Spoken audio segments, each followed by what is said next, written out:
the school beauty's personal bodyguard. This video is purely for entertainment and does not infringe on copyrights or laws.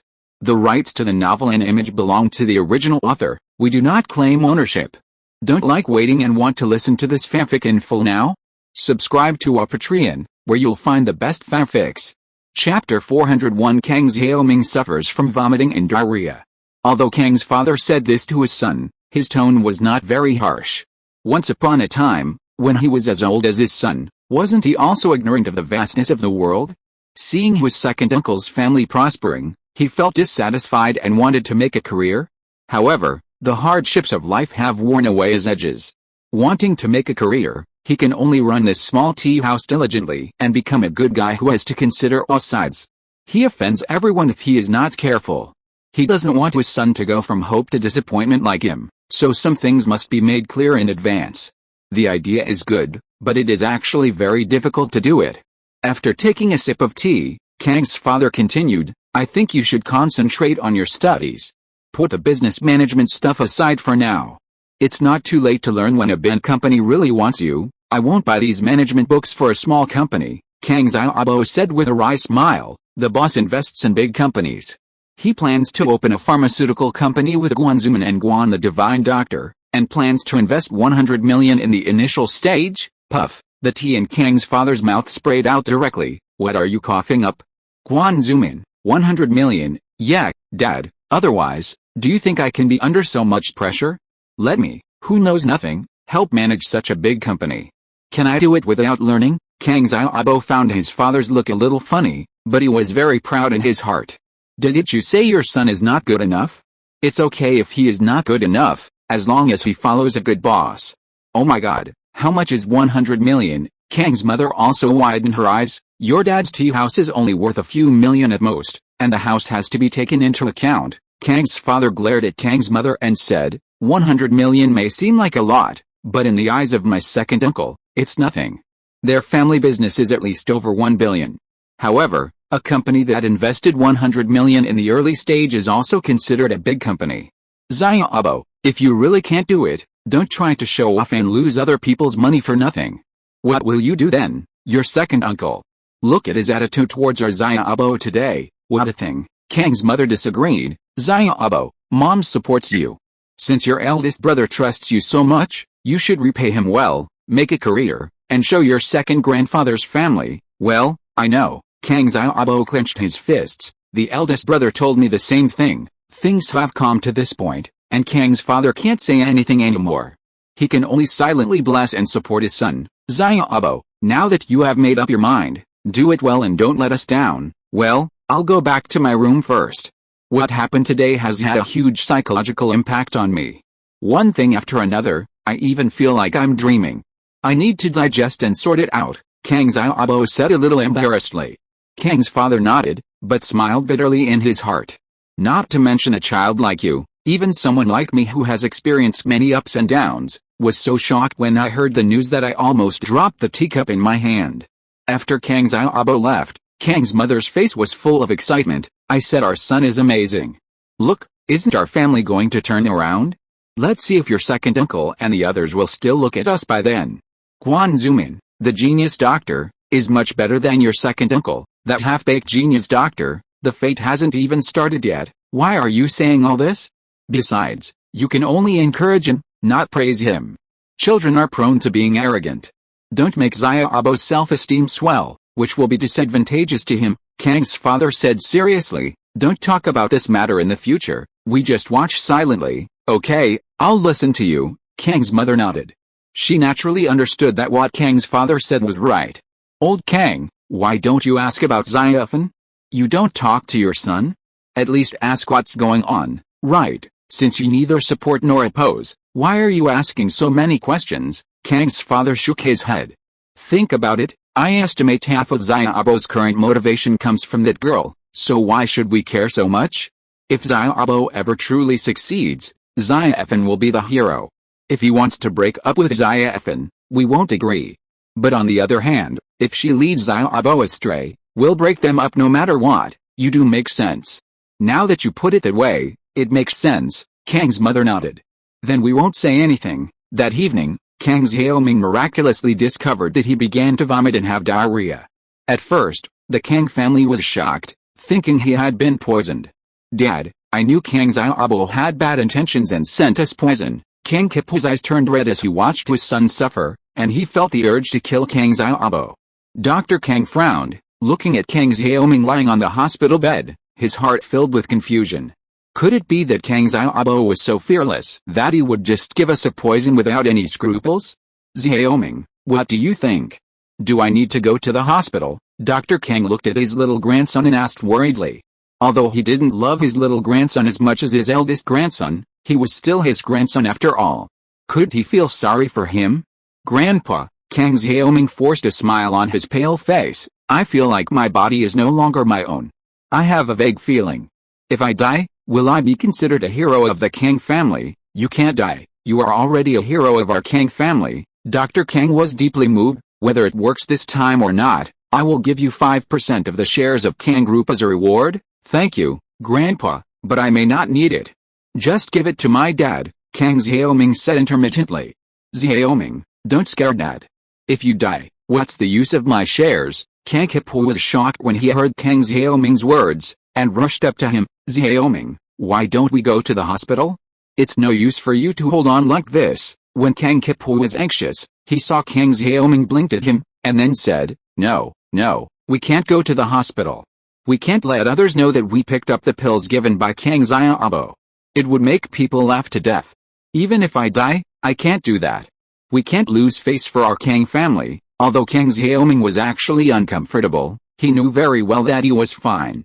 Although his body felt light, it was another kind of lightness. It was the kind of lightness that felt like all the dirt in the body had been discharged, and it was the kind of lightness that made him feel refreshed. Chapter 402. It really works. But he didn't say it, but pretended to be pitiful on purpose to win the sympathy of Dr. Kang so as to gain some benefits for himself. Kang Quipu and Kang Xiaoming are of the same kind. Both of them are treacherous villains, otherwise the father would not have given a fake ginseng and the son a fake prescription at the birthday party. So, Kang Quipu immediately understood what Kang Xiaoming meant, that is, Kang Xiaoming was fine, he was pretending to be like this on purpose. Kang Quipu remained calm on the surface, but in his heart he was praising his son for being so amazing, better than his father, and even more insidious than himself. "Good boy, what a good boy." Dr. Kang couldn't help but burst into tears when he heard Kang Xiaoming's words. "Xiaolong, since you can't go to the hospital, you can take a look at Xiaoming, take his pulse and see how he is." "Okay, Grandpa." Kang Xiaolong watched Kang Xiaoming acting there with cold eyes. As his cousin, he knew exactly what kind of person Kang Xiaoming was. He had been scheming and afraid of death since he was a child. If he was really in trouble, how could he not go to the hospital? So Kang Xiaolong guessed that Kang Xiaoming was probably pretending. But he couldn't say it out loud. It was obviously inappropriate to say such words at this moment. But Kang Xiaolong was indeed a little jealous of Kang Xiaoming. He was the genius of the family and the successor of his grandfather, but Kang Xiaoming was lucky enough to take a broken pill and was highly regarded. If he had known this, he might as well have taken it himself. Of course, if it was Kang Xiaolong who asked to test a medicine on himself, Dr. Kang would not agree. After all, Kang Xiaolong was the hope of the Kang family's future. Even if he knew that the pill would not poison people, Dr. Kang would not take the risk of letting Kang Xiaolong try it. Thinking of this, Kang Xiaolong felt a little more balanced in his heart.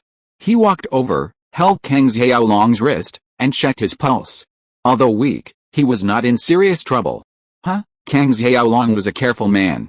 He suddenly found that the pores on Kang Xiaoming's body seemed to be covered with a layer of yellow-black grease. "What is this?"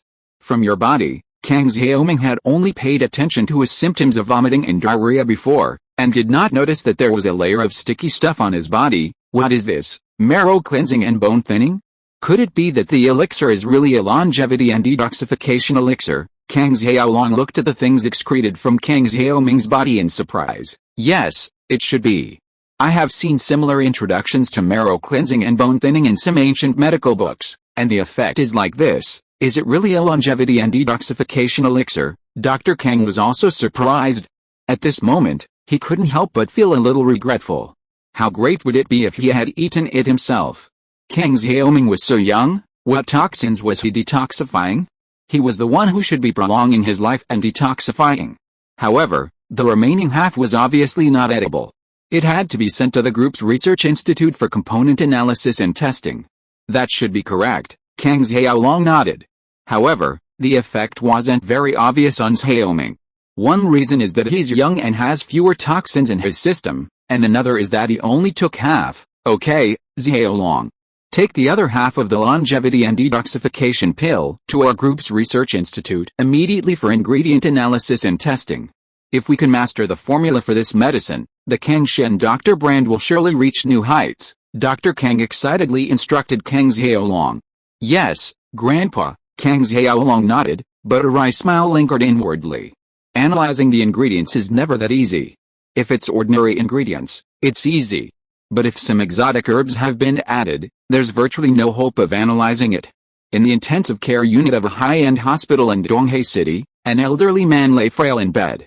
Outside his room, a square-faced man whispered to a doctor, "How long can my father survive without a kidney transplant?" "Less than a month," the doctor shook his head.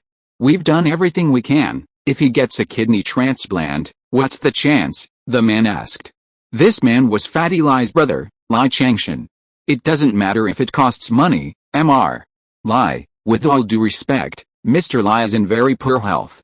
If he gets a kidney transplant right now, he probably won't be able to get off the operating table," the doctor spoke frankly. "With your family's financial resources, finding a compatible kidney isn't a problem. There aren't any formal channels, but there's the black market." "But it's not about money, doctor. Could you think of another way?" Lai Changshan hesitated, then said, "Or, if you can just wake him up, it's fine.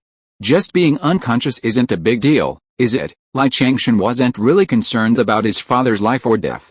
The key issue is that his father hadn't made a will before he fell into coma. If he died, the remaining assets would have to be split equally with his younger brother. He wasn't willing to accept this. He had invested far more effort in the group than his younger brother, Lai Chang'ai. Lai Chang'ai was solely responsible for real estate and trade sales. Of course, these two industries were considered highly profitable by others, but Lai Changshan was in charge of manufacturing. Compared to real estate and trade, the electronics manufacturing industry, with its large industrial parks, was the group's core industry. Even if the real estate and trade divisions were divested and given to Lai Chang'ai, it wouldn't be a major blow to the group. However, Lai Changshan feared his younger brother would compete with him for control of the industrial park, something Lai Changshan absolutely didn't want to see happen. Therefore, he had to make his father wake up and write a will. His father wasn't senile. He absolutely didn't want to see the electronics industrial park he founded torn apart by family infighting. The best solution would be to leave the real estate and trade subsidiaries to Lai Chang'ai, while also giving him a stake in the electronics industrial park. However, he wouldn't have management decision-making power, and his shares couldn't be resold freely. They could only be sold to him at market price. This was Lai Changshan's plan. The terms weren't too harsh, and he believed his father would agree to his proposal for the sake of the industrial park's prosperity. However, if his father died like this, Lai Changshan couldn't guarantee his younger brother wouldn't try to seize control. It's possible he could wake up, but he'd probably be dead by then, the doctor explained, understanding Lai Changshan's meaning. "Let me think about it." Lai Changshan frowned, unsure if he'd have time to write a will the moment he woke up. While they were talking, the door of the ward was suddenly pushed open, and Lai Chang'ai, also known as Fatty Lai, rushed in hurriedly. "Good news, good news. Dad is saved, Chang'ai." "What are you shouting?" Lai Changshan was startled and shouted with some dissatisfaction. Chapter 403 Non-Mainstream Girl. "Brother, Dad's saved. I found a magic elixir, give it to him." Fatty Lai was so excited that his flesh was trembling.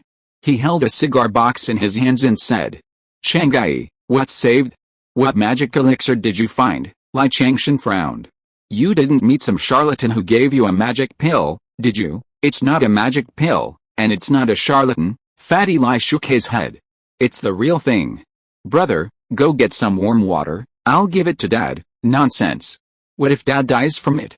Why are you taking anything here?" Lai Changshan snorted coldly and tried to grab the things from Lai Chang'ai's hands. The doctor, seeing that it was a dispute between the two brothers, didn't intend to intervene and turned to leave. But Lai Changshan didn't seem to have any intention of letting him go. Instead, he pointed at him and said, The doctor is here too. Ask him if it's okay to take those magic pills. The doctor was sweating profusely, feeling a little uneasy about answering Lai Changshan's question. How could he just talk about such a matter? Of course, the Jianghu Dali pills cannot be taken, but who knows what if Fatty Lai got a special medicine from some famous doctor. So, this made him very difficult. If he said it didn't work, and if the medicine was proven to be effective, wouldn't he be responsible? And if he said it worked, what if someone died? So, the doctor hesitated for a long time before saying, everything has risks. Not all elixirs are scams. Some of them are useful. This ambiguous and non-offensive statement made Lai Changshan a little annoyed. Damn, the red envelope was given to you, an old man, for nothing. Alright, get out. You have nothing to do here. Lai Changshan waved his hand and drove the doctor out. The doctor walked out of the ward quickly as if he had been pardoned. It was better for him to stay out of this war between the two brothers. What's your intention in making this elixir? Do you want Dad to die immediately after taking it? Lai Changshan widened his eyes and sneered. Don't think I don't know what you're thinking. Don't you just want Dad to die quickly so that you can compete with me for control of the industrial park? I'm telling you, that's impossible. I've invested a lot of effort in the industrial park. I'm 5 years older than you, and I've been working in the industrial park for 20 years since I was 20. I won't give it up. I'm telling you, don't dream on it. Even if Dad wakes up, he'll only give you 30% of the shares at most. The real estate and trade are yours. You'd better not get involved in the affairs of the industrial park. I want Dad to die? Humph, don't force me to say some things. I heard your conversation with the doctor clearly at the door. Don't you just want Dad to wake up and write you a will? Fatty Lai sneered. Since you have torn your face, don't blame me for speaking rudely. Let me put it here. I gave Dad this elixir just because I wanted him to recover. As for your industrial park, I won't get involved. Dad doesn't leave a will, and I don't want it either.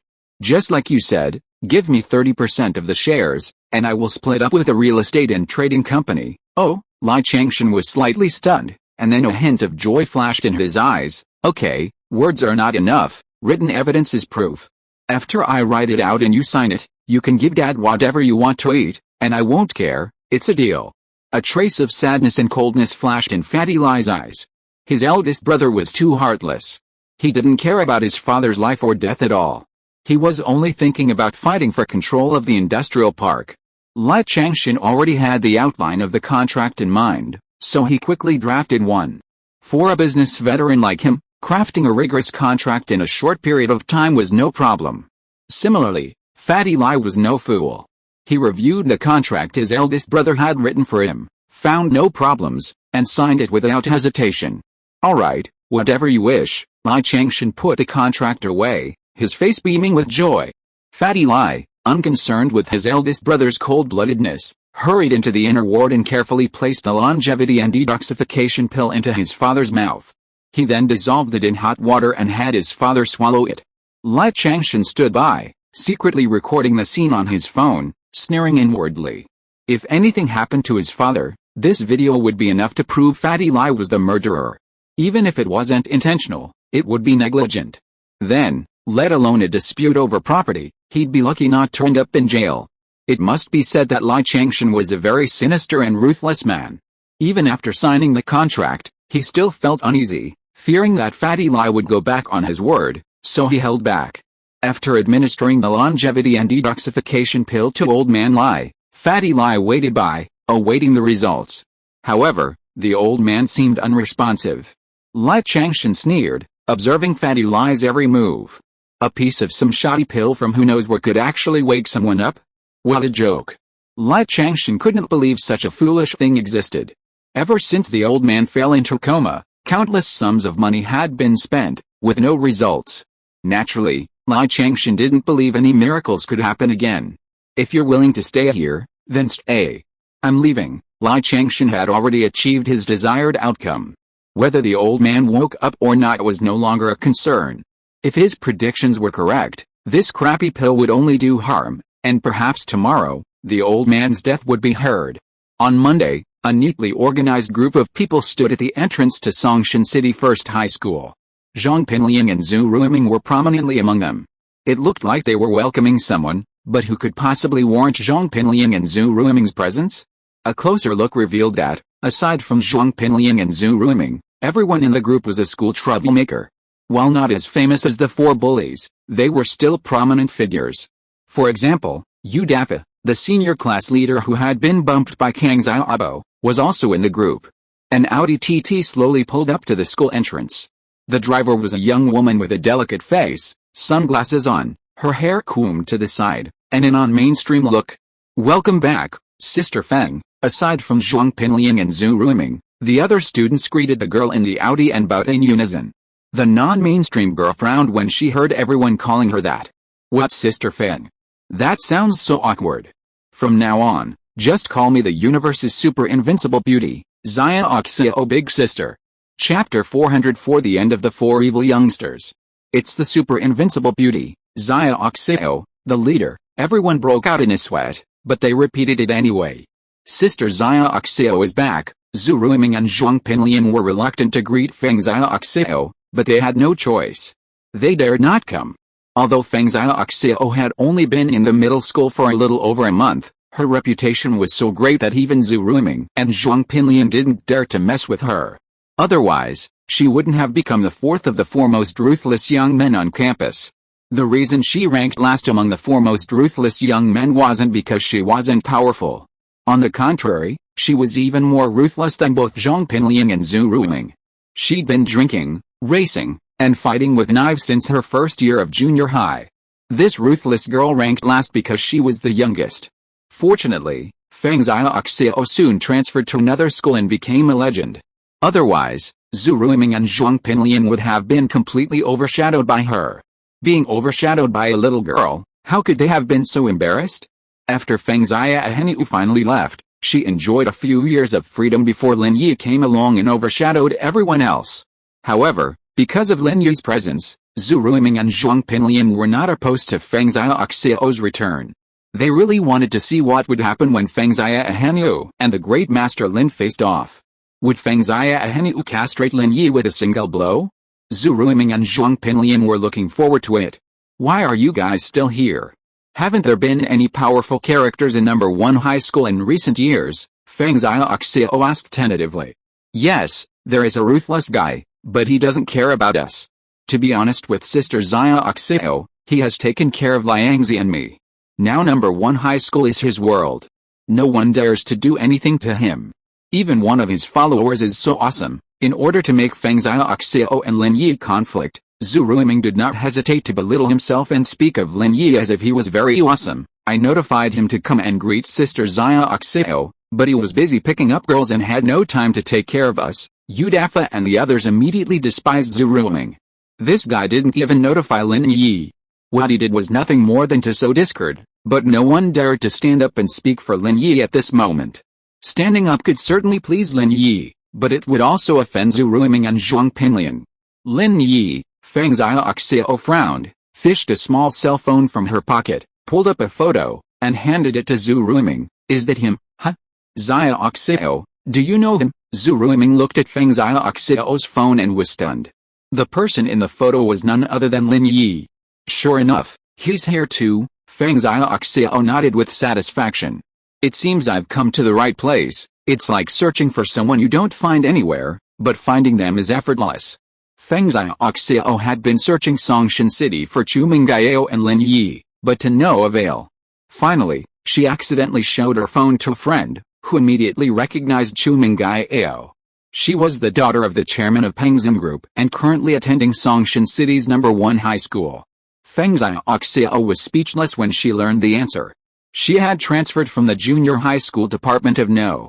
1 high school and hadn't considered going there before, but she never expected to find them there. It was no wonder, though. Chu Mengyao and Chen Yashu didn't attend number 1 high school during their junior high school years. Chu Pengzhan was afraid that Chu Mengyao, being too young to understand right from wrong, would develop a spoiled brat personality in their own school, so he sent her to public junior high school first and only attended number 1 high school for high school. So Feng Xia had never met Chu Mengyao or Chen Yashu, let alone Lin Yi, who had just transferred in. After hearing Feng Xiao's words, Zhu Ruiming and Zhong Pinliang were like 2 oppressed refugees who had seen the light. So Feng Xia was here to settle a score with Lin Yi? That was great. They couldn't do anything to Lin Yi, but Pengzhan could. Yes, Xiao sister, do you have a grudge against him? Zhong Pinliang asked tentatively.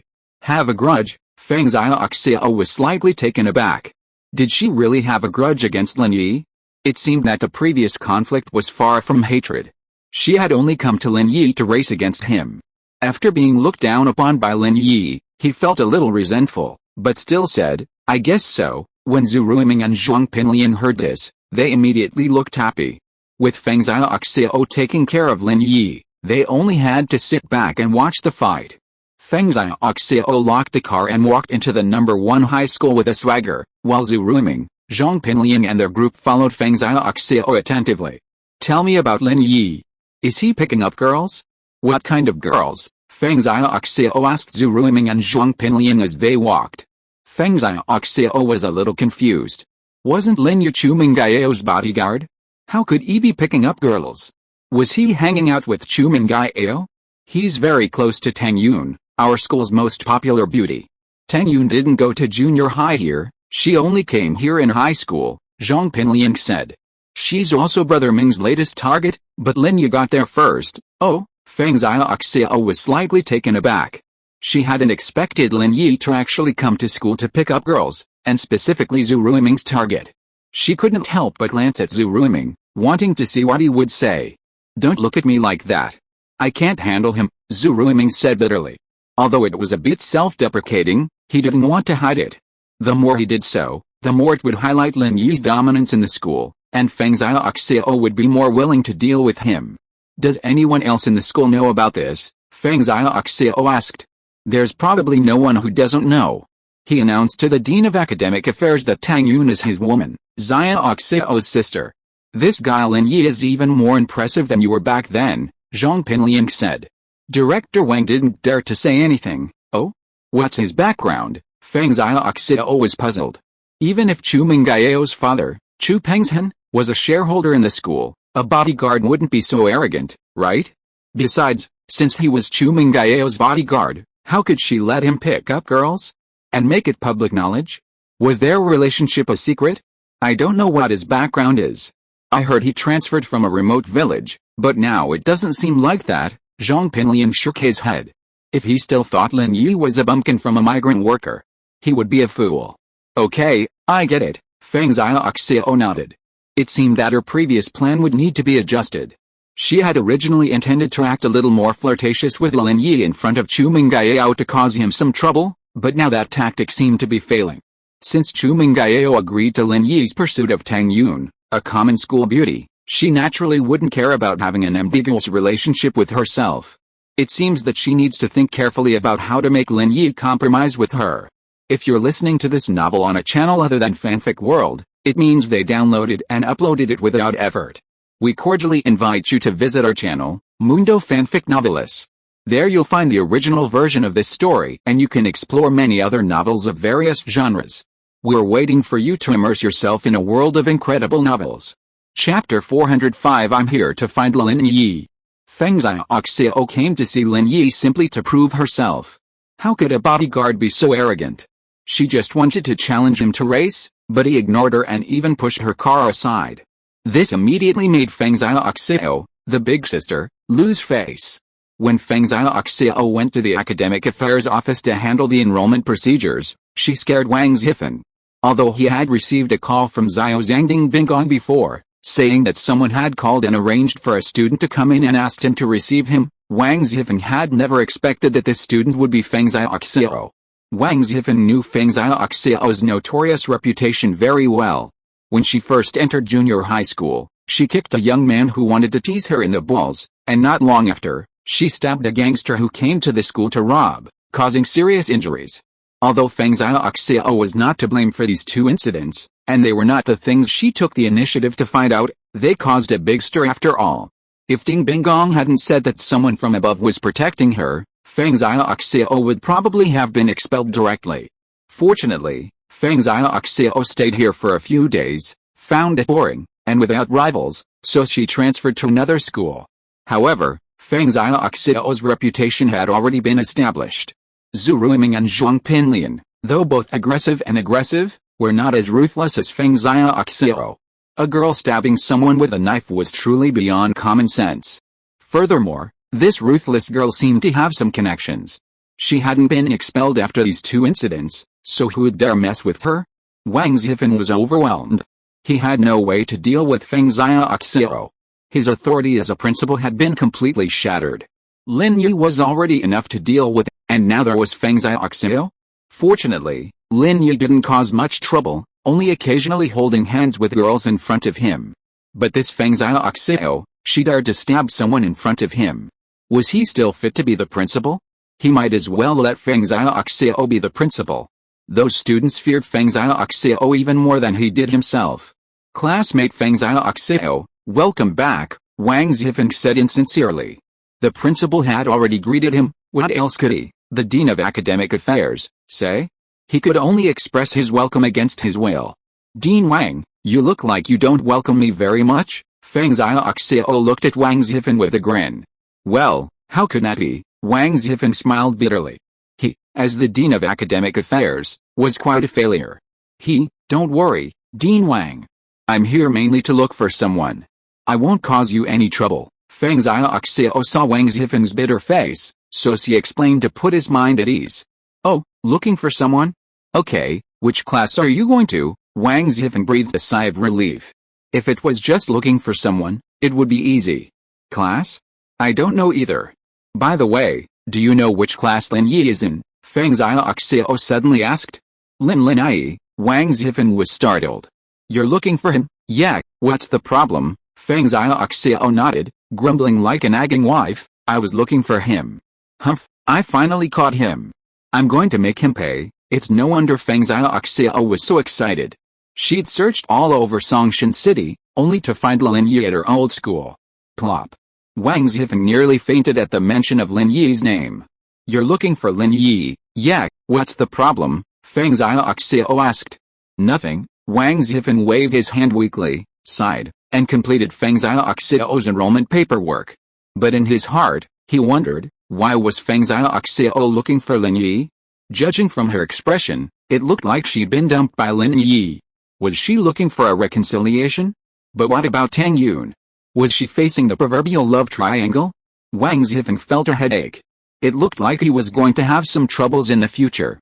Lin Yi and Pengzhan Group were together. Oh well, he could only leave it to fate. After completing the admission formalities, Wang Zifeng brought Pengzhan Group to the door of Class 3-5 of senior high school.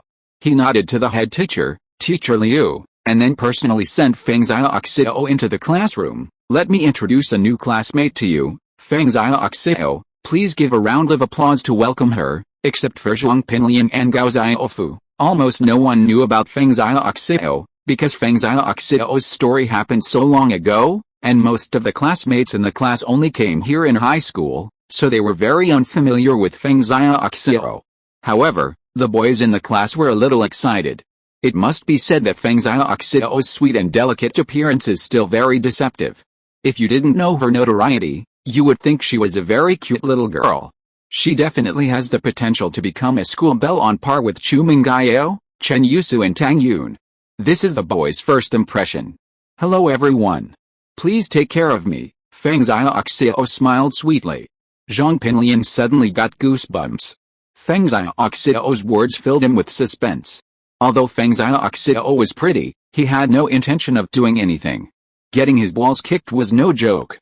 Pengzhan Group, sit down here. Teacher Liu was trying to arrange a seat for a Pengzhan Group. Since she was short, she wanted to give her a seat near the front. Transfer students at this time usually come to study, preparing for the final sprint for the college entrance exam, and since Pengzhan Group had been personally sent in by Director Wang, she must have some connections. No need, I can find a seat myself. Pengzhan Group didn't even wait for Teacher Liu to finish her words before heading off to the last row of the class. Lin Yi frowned. He had always thought Pengzhan Group looked familiar, and now, seeing her approaching, something suddenly occurred to him. Wasn't this the unconventional little girl driving an Audi TT he'd met in front of the snack street the other day? Today's outfit is not as exaggerated as before, and it is much cuter than that day, but if you look closely, you can still recognize it. Damn. Lin Yi is now 80% sure that this girl is coming for him. Is he in trouble again? All the boys in the class looked at Pengzhan Group with envy as she sat down in the last row. Only Zhong Pinliang sneered secretly in the empty seat next to Lin Yi. Lin Yi, this time someone will take care of you and let you go against me. Lin Yi, we meet again. The sweet girl who just sat down showed her fangs. Pengzhan Group glared at Lin Yi. You thought I couldn't find you, right? What are you talking about? Are you stupid? Do I know you? Lin Yi raised his eyelids lazily and glanced at Pengzhan Group, saying without any politeness. Chapter 406 lets you talk nonsense. Intuitively, it was obvious that Pengzhan Group had no good intentions in looking for him. Although this girl was sweet and lovely, Lin Yi did not want to provoke her. Once he did, he would be in endless trouble. You? Pengzhan Group was immediately furious after hearing what Lin Yi said. After all, she was the most beautiful girl in the universe, so why did she become a moron in his mouth? Pengzhan Group, who was sitting in front of Lin Yi, also heard Pengzhan Group's words. He envied Lin Yi's good fortune, but when he heard Lin Yi's sarcastic words, he almost fainted. He really didn't know how to be gentle with women. What do you mean by I? If you are here to study, then it's up to you. If you want to do something else, don't blame me for kicking you down from the upstairs, Lin Yi said lightly. I have already stepped on 2 of the 4 evil young men, and I don't mind stepping on 1 more. Lin Yi did not fail to see what happened at the school gate in the morning. In fact, Yu Dafa, the leader of the senior year, had informed him early in the morning that the last of the 4 most evil boys on campus would return to Songshan No. 1 high school. However, Lin Yi had no interest in going to greet the 4 most evil boys. Whoever wanted to flatter him could go, but Lin Yi had never thought of going. However, Lin Yi had never expected that the last of the 4 most evil boys was actually a young girl, the one he met in front of the snack street. So Lin Yi had no sympathy for her at all. You know, Pengzhan Group didn't expect that Lin Yi already knew her identity. I took a look at the window. Lin Yi's phone vibrated, and Lin Yi frowned. Stop wasting time, let me check the text message. Pengzhan Group was furious at Lin Yi's disregard. She had never been treated so lightly before. She lifted her high heel and stomped it down on Lin Yi's foot. Lin Yi, staring intently at the text message, suddenly withdrew before Pengzhan Group's foot could land on his instep. A crisp, shattering sound echoed, accompanied by Pengzhan Group's exclamation. Her heel had simply broken from the excessive force. Pengzhan Group's face flushed red with anger, and she glared at Lin Yi, only to see him, as if nothing had happened, still reading the text message, oblivious to what had just happened. Was it just a coincidence? Did Lin Yi deliberately avoid it? Pengzhan Group was puzzled. Something was wrong. Suddenly, Pengzhan Group realized that even if this guy hadn't seen it, then he hadn't heard the snapping sound of his heel breaking before? Wasn't he curious at all? Now, there was only one possibility. Lin Yi had done it on purpose. He had deliberately avoided it before, and now, he was also pretending not to hear it. Pengzhan Group was so angry that she was about to snatch Lin Yi's phone, but Lin Yi raised his hand slightly, as if to send a message, but cleverly avoided Pengzhan Group. The text message was from Chen Yashu, and the content was, Sister Yao asked me to ask you, why are you messing around with other girls again? Someone is here to settle the score with you, right? Lin Yi smiled bitterly. It seemed that Chu Mengyao and Chen Yashu did not recognize Pengzhan Group as the person he met that day at the snack street. He replied with a text message, indeed, they are here to settle the score with me, but it's because I accompanied you to the snack street. Snack street? Chu Mengyao looked at Chen Yashu's phone and frowned. What snack street? How does Lin Yi's picking up girls have to do with the snack street? Oh, I seem to remember. Chen Yashu slapped her forehead in sudden realization. Sister Yao, do you remember, in front of the snack street, there was a little gangster girl blocking our car, and then Brother Arrow pushed their car away. You mean, the one driving the Audi TT? Chu Mengyao tried hard to recall, and it seemed that it was really the same person as Pengzhan Group today, just dressed differently. Yeah, that's her, Chen Yashu nodded. So she's here to settle accounts with Brother Arrow. Sister Yao, what should we do? What else can we do? Just ignore her. Since Lin Yi isn't having affairs, why should we care? Chu Mengyao said nonchalantly. Oh, right. We'll wait until Brother Arrow has an affair, then we'll intervene. Chen Yushu said confidently. Having affairs is none of our business. He's not your boyfriend, so why are you so anxious? Chu Mengyao glared at Chen Yushu. Oh, whether he's my boyfriend or not depends on what Sister Yao says, Chen Yushu said, sticking out her tongue. What nonsense, Chu Mengyao said angrily. Open your mouth. Chen Yushu was startled, but still obediently opened her mouth. Chu Mengyao reached into Chen Yushu's mouth. Oh, it hurts. Sister Yao, why are you pulling out my tongue? It hurts. Let go, Chen Yushu cried out in pain, her voice tingling. HMPH, pull out your tongue to stop you from talking nonsense all day. Chu Mengyao naturally wouldn't really pull out Chen Yushu's tongue, she was just trying to scare her. I won't dare anymore. I can't stop talking nonsense. It hurts so much, Sister Yao, you really can do that to me. It hurts so much, Chen Yushu covered her mouth and almost cried. Lin Yi put the phone back into his pocket before turning to look at Pengzhan Group. What on earth are you going to do? Do you have ADHD? Hey, is Chu Mengyao jealous? Although Pengzhan Group appears to be very violent, she is actually a very thoughtful person. After Lin Yi sent the text message, she deliberately glanced at Chu Mengyao and found that Chu Mengyao lowered her head, so she knew she was reading the text message. No, she doesn't like me, Lin Yi said lightly. You don't have to think about those crooked things, it's useless. Lin Yi looked at Pengzhan Group's rolling eyes and guessed what she was thinking. Crooked ways? Whatever you say. Teach me how to drive, or I'll tell everyone about your relationship with Chu Mengyao. Pengzhan Group, unfazed by Lin Yi's threats, threatened Lin Yi instead. Whatever you want to do. Whether others know or not will only affect Chu Mengyao, it's of no concern to me, Lin Yi shrugged. You're willing to create an enemy to oppose you, I don't care. But don't think Chu Mengyao is easy to bully. She has someone named Chen Yushu by her side who's more capable than you. Don't expect to die without knowing how you did it. Pengzhan Group glared at Lin Yi with resentment. Her threats were ineffective, so she gave up. Although she had never seen Chen Yushu in person before, she had heard of her name.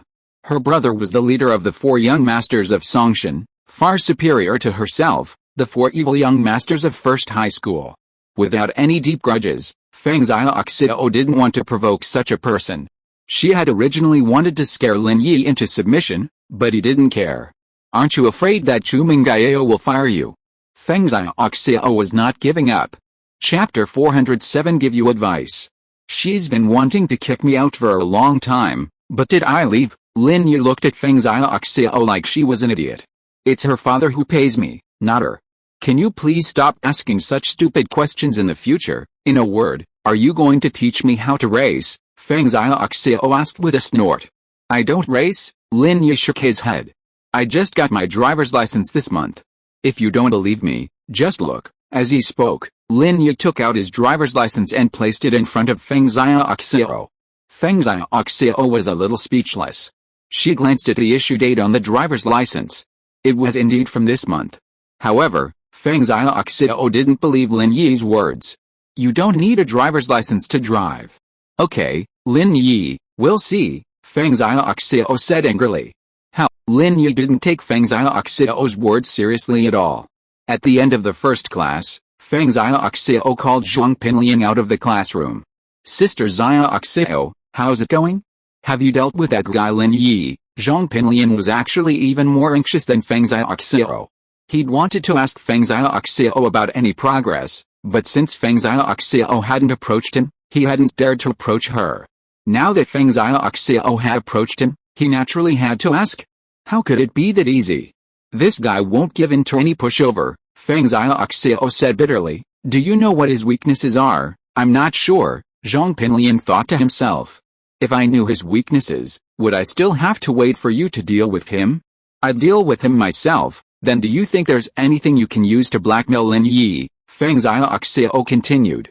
Blackmail? Zhong Pinliang was stunned, somewhat confused as to why Pengzhan Group would threaten Lin Yi instead of teaching him a lesson. Sister Group, what are you blackmailing him for? Of course, to achieve a goal. Why are you asking so many questions? Do you even know? Pengzhan Group frowned impatiently, clearly not wanting to discuss the topic further with Zhong Pinliang. If you're threatening me, I really can't think of it right now. How about I go back and think about it and then tell you? Zhong Pinliang hesitated for a long time and couldn't explain it clearly. Okay, then you go back. Pengzhan was speechless. How could Zhong Pinliang not know anything about anything? Naturally, she didn't pin her hopes on Zhong Pinliang being able to come up with a solution after he went back. It seemed that this guy couldn't be relied upon. Boss, what's wrong with her? Pengzhan looked at Lin Yi with some confusion and asked in a low voice. Who knows, she has a mental problem. I met her once in the snack street. She blocked my car with her car. I pushed her away, and she asked me to teach her how to drive fast, Lin Yi explained speechlessly. Is that so? But boss, you are so lucky, Pengzhan said enviously. Why don't any beautiful girls come to see me? Do you want me to tell Xiaofan? Lin Yi asked with a smile. Don't tell me, I was just fantasizing. Pengzhan shook his head quickly. By the way, boss, why didn't you ask me? After I went back yesterday, did my parents talk about Xiaofan? If you had talked about the company's affairs first, they might not have asked about Xiaofan. If you didn't talk about the company's affairs, under the circumstances yesterday, you and Xiaofan would not have been separated again. So it doesn't matter whether they talk or not, Lin Yi analyzed with a smile. Boss is really the boss, he hit the nail on the head. Yesterday I talked about the company's affairs, and they really stopped caring about Xiaofan and me. Pengzhan nodded, and said excitedly, but boss, I read business management books all night last night, and I'm still confused.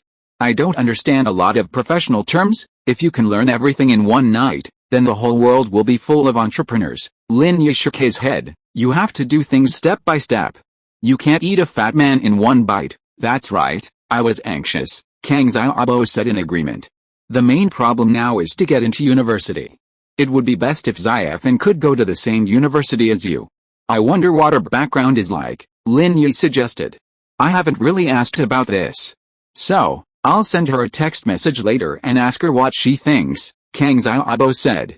As the two were talking, Pengzhan walked in, so Pengzhan gave Lin Yi an ambiguous smile and turned away. Pengzhan returned to the class, thinking about how to teach Lin Yi a lesson and ask him to teach her how to drive. However, she couldn't think of a way for the moment, so she could only stop provoking Lin Yi and enter a state of cold war with Lin Yi. Since she ignored Lin Yi naturally wouldn't take the initiative to pay attention to her, and he was happy to be idle. Pengzhan was thinking in her heart, what could she use to threaten Lin Yi? The idea of using the relationship between Chu Mengyao and Lin Yi as a bargaining chip had obviously failed. It was obvious that Lin Yi really didn't care, so Pengzhan could only think of another way. While thinking, the phone in her pocket vibrated twice. Pengzhan took out her phone and was surprised to find that the text message was from Zhong Pinliang. Sister Xiaoxio, Go Xiaofu and I just discussed it. If you want to blackmail Lin Yi, you can go to the bathroom and take a few pictures of him. That should be okay, right? Pengzhan's eyes lit up after reading the text message. This is a good idea, so she replied, okay, go ahead and take the pictures. Me? Zhong Pinliang looked at the text message in his hand and was a little embarrassed. He thought to himself, if I dare to take pictures, would I let you go? If I go to the bathroom to take pictures of Lin Yi, won't Lin Yi beat me to death? I dare not, I'm afraid of getting beaten. But I can keep watch for you, Zhong Pinliang replied a text message in a very bachelor way, which made Pengzhan hate her so much that she had to do it herself. At that time, if Lin Yi didn't give in, she would threaten him to send his pictures to Chu Mengyao, Chen Yushu, and that so-called common school beauty, to see if he would be embarrassed. Although men are thick-skinned in some cases, Pengzhan didn't believe that Lin Yi would have the nerve to let these girls see him peeing. Well, it's decided. Pengzhan waved her fist and made up her mind. A class passed, and Lin Yi didn't go to the toilet, which made Pengzhan, who was prepared, a little depressed. Another class passed, and Lin Yi still didn't go to the toilet, which made Pengzhan even more depressed. She couldn't help but say, Lin Yi, why don't you drink water? Why should I drink water? Besides, what does it have to do with you whether I drink water or not? You are too nosy, aren't you? Lin Yi gave Pengzhan a displeased look. Well, it's hot in the summer. I'm just reminding you kindly. If you don't want to drink it, then forget it, Pengzhan turned her head away and ignored Lin Yi. Chapter 408 You are sick. Oh, But Lin Yi didn't believe Pengzhan Xiao would be so kind as to remind him to drink water when it was hot. Besides, wouldn't he drink water if he was hot? Why did he need someone to remind him? Pengzhan Xiao's words only made Lin Yi feel thirsty. He casually reached into his desk and pulled out an empty bottle. The mineral water he'd bought yesterday was already finished. Here, Pengzhan Xiao hurriedly handed her drink to Lin Yi, eagerly waiting for him to take it. Lin Yi felt more and more that there was something fishy about Pengzhan Xiao. Unnecessarily being overly attentive was either a traitor or a thief. Pengzhan Xiao thought, feeling overly enthusiastic, and Lin Yi's suspicions were natural. She explained, "We're deskmates, and the teacher says deskmates should help each other." Lin Yi would be a fool to believe her nonsense, but he was indeed thirsty. He took the drink from Pengzhan Xiao's hand and, just as he was about to open it, found the cap unscrewed. Lin Yi frowned. Had Pengzhan Xiao tampered with a drink? She wouldn't do something so vulgar, would she?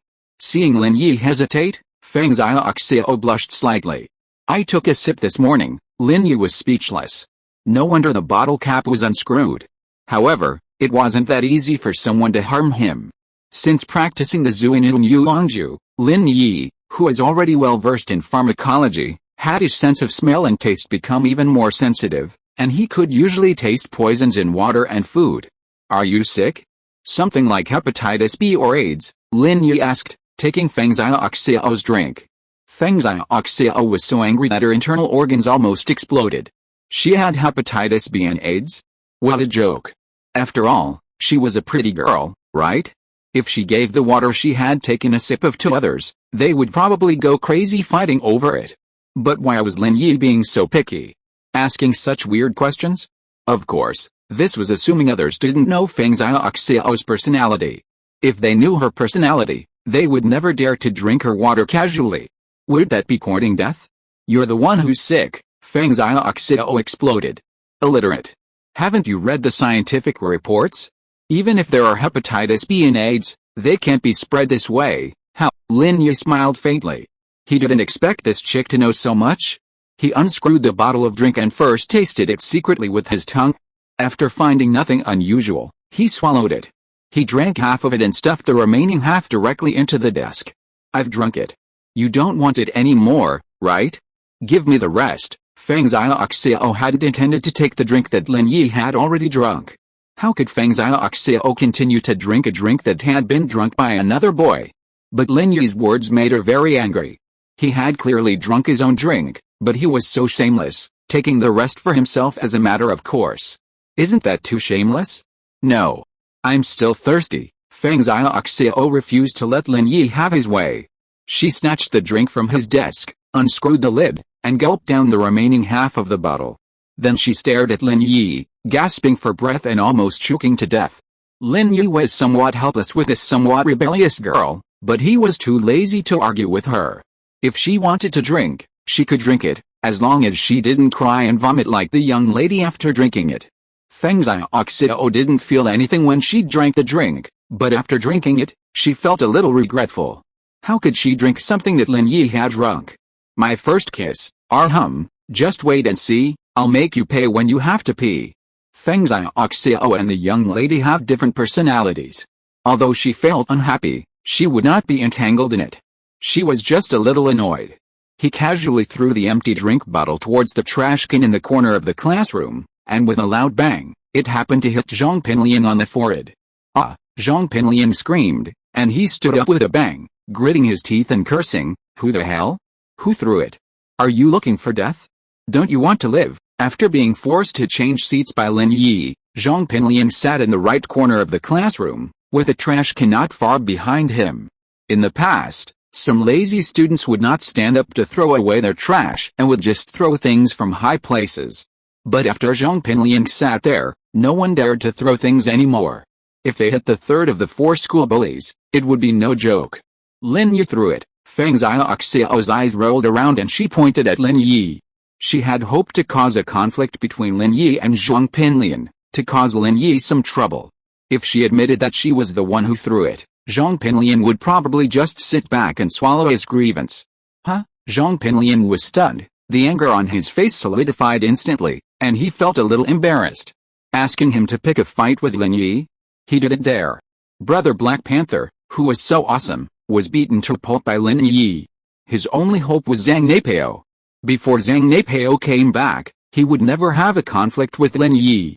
So Zhong Pinliang could only hide his anger and said embarrassedly, "It's okay." Although his performance was a bit embarrassing, it was better than getting beaten. After all, Zhong Pinliang had already lost face in front of his classmates after being beaten by Lin Yi several times, so this time was not a big deal. It wasn't me who threw it. If it was me, I wouldn't have thrown the empty bottle. You would have been crazy long ago, Lin Yi said lightly. Huh? Zhong Pinliang was stunned. Although Lin Yi's words were arrogant, Zhong Pinliang had no doubt about their truthfulness. Lin Yi had no reason to lie. In many cases, Lin Yi had no reason to pick on him, like when he just kicked him and his chair away. So, since Lin Yi said it wasn't him, then it definitely wasn't him. As long as it wasn't Lin Yi, what was Zhong Pinliang afraid of? His anger flared up again. Who is that? Come out right here, or I'll find out and you're dead. Zhong Pinliang's behavior drew the contempt of the other students. They'd flinched when they heard it was Lin Yi, but now that Lin Yi said it wasn't him, they were trembling again. Even so, the students didn't dare to say anything. After all, just because Zhong Pinliang didn't dare to do anything to Lin Yi didn't mean he wouldn't do anything to others. Sister Yao, who threw the bottle just now? Did you? Chen Yushu spoke at this moment, deliberately speaking loudly so that Zhong Pinliang could hear. Huh? Zhong Pinliang was stunned again. Could it be Chu Mengyao who lost it? Otherwise, how could Chen Yushu ask such a question? Zhong Pinliang suddenly broke out in a sweat. He couldn't afford to offend Lin Yi. But he didn't dare to offend Chu Mengyao either. He was still pursuing her, so how could he leave a bad impression on her? Chapter 409, So Frustrated. Zhong Pinliang was suddenly embarrassed, and said with a dejected face, "It was Yao who lost it? Then it's okay." Everyone looked at him with contempt again. Chu Mengyao lost it and it was okay? There are such shameless people? She was just shouting that she wanted others to be in trouble. It's not me, I haven't finished my drink yet, Chu Mengyao frowned. She knew that Chen Yushu was playing a trick on Zhong Pinliang, but she didn't want to be misunderstood. She threw the bottle at Zhong Pinliang?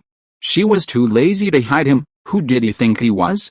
As Chu Mengyao said, she took out the drink from her desk and shook it at Chen Yushu. Will you die if you don't talk nonsense? Believe it or not, I will pull out your tongue again. Oh, I won't say it anymore, but I won't be fooled again. I won't open my mouth. Chen Yushu covered her mouth. Zhong Pinliang was so angry that his eyes were sparking. Chen Yushu was obviously playing a trick on him, but he had no way. He couldn't afford to offend Chen Yushu. Putting aside his brother Chen Yushin's power, even as Chu Mengyao's best friend, she didn't dare to offend her. Zhong Pinliang was filled with rage, and now he could only vent it on others. I'll count to 3. Whoever threw the bottle. Stand up right here, or I'll be rude. Zhong Pinliang was truly furious. He had suppressed his anger time and time again, but now it all burst out. He was about to explode. Okay, it was me who threw it. Pengzhan Group hadn't expected such a strong reaction from Zhong Pinliang. Seeing Lin Yi looking at her with a half smile, Pengzhan Group had no choice but to stand up and admit it. Even if she didn't admit it, Lin Yi would expose her. However, she was wrong. Lin Yi didn't care about such trivial matters, especially since Zhong Pinliang was the one who was beaten to death. He had nothing to do with it. Huh? Zhong Pinliang hadn't expected Pengzhan Group to throw the bottle. His face twisted instantly. Zhong Pinliang felt like he was going to die. He didn't dare to mess with Lin Yi, nor did he dare to mess with Chu Mengyao and Chen Yushu. But at this moment, he was even more afraid to mess with Pengzhan Group. Sister Zhong, it's okay, huh? Zhong Pinliang held his breath and sat back in his seat. At this moment, Zhong Pinliang felt like a big balloon, as if he would explode if he moved. However, there was no way. He couldn't afford to mess with him, so he could only hide. Zhong Pinliang embarrassed more than a few people after making such a fuss. The classmates in the class wanted to laugh, but they didn't dare to laugh. They were all holding back their laughter. Zhong Pinliang also knew that he had embarrassed himself and was very depressed. If he had known this would happen, he would not have stood up. He shouted 3 times, but ended up in embarrassment every time. He was so unlucky. Damn it. Ever since Lin Yi transferred to this class, I have been having trouble everywhere. Zhong Pinliang was so angry that he punched the wall. At this moment, he could only vent his anger on the wall. Brother Liang, be patient. When Peozi returns from the mountain, Lin Yi will be dead. Gao Xiaofu already knew where Zhang Neipao had gone, so he was eager for his return. Well, but ever since he showed up, my pursuit of Chu Mengyao hasn't been going smoothly. It's made our relationship worse, Zhong Pinliang said angrily. None of those tricks I used before are working for you, Gao Xiaofu. A skilled military strategist, was known for his cunning tactics. But Brother Liang, you have to hurry up. You're about to graduate, and once you go to university, things will get even more complicated. If we're not in the same department, it'll be hard to even meet. That's right, I have to hurry, Zhong Pinliang nodded. Do you have any good ideas? None of my ideas are working, and I haven't come up with anything good yet. Gao Xiaofu shook his head. Forget it, let's think of something else. Zhong Pinliang was at a loss. After the last class at noon, before lunch break, Lin Yi finally stood up and prepared to leave the classroom. When Feng Xiaoxiao saw it, she was overjoyed, and quickly gestured to Zhong Pinliang and called him, "You go ahead and clear out the other boys in the bathroom. I don't want to see other people using the bathroom there when I go in later." After receiving the instructions, Zhong Pinliang immediately took Gao Xiaofu to the bathroom first. They had to clear the people in the bathroom before Lin Yi came, otherwise if Feng Xiaoxiao came into the men's bathroom and there were other people there, she would definitely be unhappy. Clear, clear. Get out of here. Zhong Pinliang didn't dare say anything to Lin Yi, but these students were so impressive that they barely needed a few words for everyone in the restroom to clear out. However, there were always unexpected events. A boy, cigarette in hand, emerged from a cubicle and glared at Zhong Pinliang. "Liangzi, are you so impressive? I was smoking, and you just interrupted me." It was none other than Zhu Ruoming. While others were afraid of Zhong Pinliang, he wasn't. Being interrupted by him made him irritated. Normally, Zhong Pinliang wouldn't have dared to confront Zhu Ruoming, but today was different. After Zhu Ruoming finished speaking, Zhong Pinliang curled his lips and said, "Brother Ming, Xiaoxiao's going to be doing something here soon. Don't blame me for not warning you. If you want to be annoying, stay here." "Huh? Xiaoxiao's going to be doing something here?" Zhu Ruoming was stunned. The cigarette in his mouth dropped to the ground with a click, and he didn't even bother to pick it up. "Why didn't you tell me earlier?" Having said that, he ran out of the bathroom without saying anything more to Zhong Pinliang. Looking at Zhu Ruoming's back as he ran away, Zhong Pinliang smiled with a pretentious smile. Soon the bathroom became empty. Zhong Pinliang and Gao Xiaofu stood at the door of the bathroom, one on the left and one on the right, like two door gods. Anyone who wanted to use the bathroom was stopped by Zhong Pinliang and Gao Xiaofu. Lin Yi walked to the door of the bathroom and saw Zhong Pinliang and Gao Xiaofu standing on both sides. He was suddenly puzzled. "What are you two doing?" It's okay, we are waiting for people here," Zhong Pinliang hurriedly said flatteringly. "Boss Lin, you want to use the bathroom? Welcome, come in." Lin Yi frowned. Are these two guys crazy? But he still walked into the bathroom. There was no one in the bathroom. Lin Yi subconsciously raised his vigilance. Zhong Pinliang and Gao Xiaofu were not good guys. These two people were waiting at the door of the bathroom. Nothing would happen, right? "Hey, what's the matter? Did he go in?" Feng Xiaoxiao and Lin Yi arrived at the bathroom door one after another, but she was afraid that Lin Yi would find out that she was following him. So she walked slowly and did not see Lin Yi enter the bathroom. "Sister Xiaoxiao, he has gone in, and the other people inside have been cleared out. You can go in without worry, we will watch the door for you," Zhong Pinliang patted his chest and promised. Chapter 410 It's raining in the toilet again. Feng Xiaoxiao nodded in satisfaction and said, "Very good, then. You keep watch, don't worry, Sister Xiaoxiao," Zhong Pinliang nodded repeatedly. Feng Xiaoxiao took out her phone, switched it to camera mode, and tiptoed into the men's restroom. To be honest, she was quite nervous at the moment, as this was her first time in the men's restroom. Although Feng Xiaoxiao had been rebellious, aggressive, and willing to stab someone without blinking, the thought of going to the men's restroom still made her blush. Feng Xiaoxiao closed her eyes, thinking she'd just go over and take a lot of photos. After all, since it was a threat to Lin Yi, the quality of the photos didn't matter. Although Lin Yi was taking a shower, he remained alert. Hearing footsteps behind him, his heart tightened. However, There was no glass in front of him this time, so he couldn't see what was happening behind him through the reflection. But Lin Yi knew without a doubt that this was related to Zhong Pinliang. Otherwise, why would he and Gao Xiaofu be standing at the door? But what Lin Yi couldn't understand was, how could Zhong Pinliang be so stupid? The same trick twice? Hadn't he remembered the lesson of artificial rain before? The jade pendant had an extremely small warning, which meant that the person coming would not put him to death, but there was still hostility. Since he was an enemy, Lin Yi didn't care so much. Just like last time, he turned around and said, "You used the same trick twice, so I will use it on you once again." Feng Xiaoxiao was walking forward with her eyes narrowed, and was about to take a picture of Lin Yi, but unexpectedly, it started to rain from the sky. Feng Xiaoxiao subconsciously exclaimed, opened her eyes to see what was going on, but when she saw it, she was immediately shocked. This is not rain. It's clearly Lin Yi's urine. Feng Xiaoxiao screamed again, and subconsciously covered her eyes, but the water on her hand should be urine. Feng Xiaoxiao was furious and disgusted. "Lin Yi, I will kill you." After saying that, she didn't even bother to take a picture of Lin Yi. She covered her face and hurriedly ran out of the bathroom. Zhong Pinliang and Gao Xiaofu, who were standing at the bathroom door, had been paying attention to the movements inside the bathroom. When Lin Yi used the same trick, Zhong Pinliang secretly thought that something bad had happened. As expected, Feng Xiaoxiao was drenched in water. This time, Feng Xiaoxiao must be going crazy. Feng Xiaoxiao stood by the faucet outside the bathroom, desperately using the tap water to rinse her hair and face. However, her body was also stained with urine. Feng Xiaoxiao had no choice. She couldn't wash her clothes as well, could she? That would make her transparent. After temporarily cleaning her hair and face, Feng Xiaoxiao went straight downstairs. She was going to drive to buy some clothes and then find a hotel to take a shower. She was going to storm out.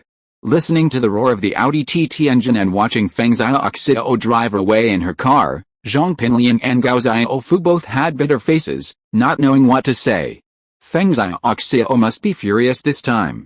Don't let her anger go out on the two of them. "You two, get in here." Lin Yi was also scared by Feng Xiaoxiao. He never thought it would be Feng Xiaoxiao who would enter the men's restroom.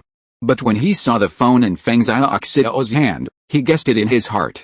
No wonder this girl was so kind this morning, asking if he was thirsty and even offering him a drink. It turned out she wanted to take a picture of him using the restroom. Lin Yi felt a little embarrassed about getting Feng Xiaoxiao drenched in the rain. After all, she wasn't Zhong Pinliang or Gao Xiaofu, she was a girl. Although her motives were not pure, wasn't his method of dealing with her a little too vulgar? Forget it, let her learn a lesson so that she wouldn't bother him all day long for no reason. However, Lin Yi didn't intend to let Zhong Pinliang and Gao Xiaofu, who were guarding the restroom door, off easily. It was obvious that Feng Xiaoxiao was the main culprit, and these two were accomplices. Otherwise, why would they be guarding the door? Zhong Pinliang and Gao Xiaofu looked at each other, with bitter smiles on their faces. Originally thought that after Feng Xiaoxiao took the photo of Lin Yi's attention would be completely focused on Feng Xiaoxiao, and ignore the two of them door guards, but now that Feng Xiaoxiao is gone, naturally there are only the two of them left. Zhong Pinliang wanted to run away, but he also knew that as long as he was still in class 35 of senior high school, he would be caught by Lin Yi sooner or later, so he would have to be punished sooner or later, so it would be better to leave sooner rather than later. Zhong Pinliang and Gao Xiaofu walked into the bathroom with their heads down, a little timid. "Boss Lin Yi, it's none of our business. It was Feng Xiaoxiao who forced us to do this." "Really?" Lin Yi asked lightly. "Yes, that's her." Zhong Pinliang nodded quickly. "Boss Lin Yi, you have no idea how powerful Feng Xiaoxiao used to be. She's the fourth of our four evil youngsters. Although she's the last in the list, that's because she's a girl.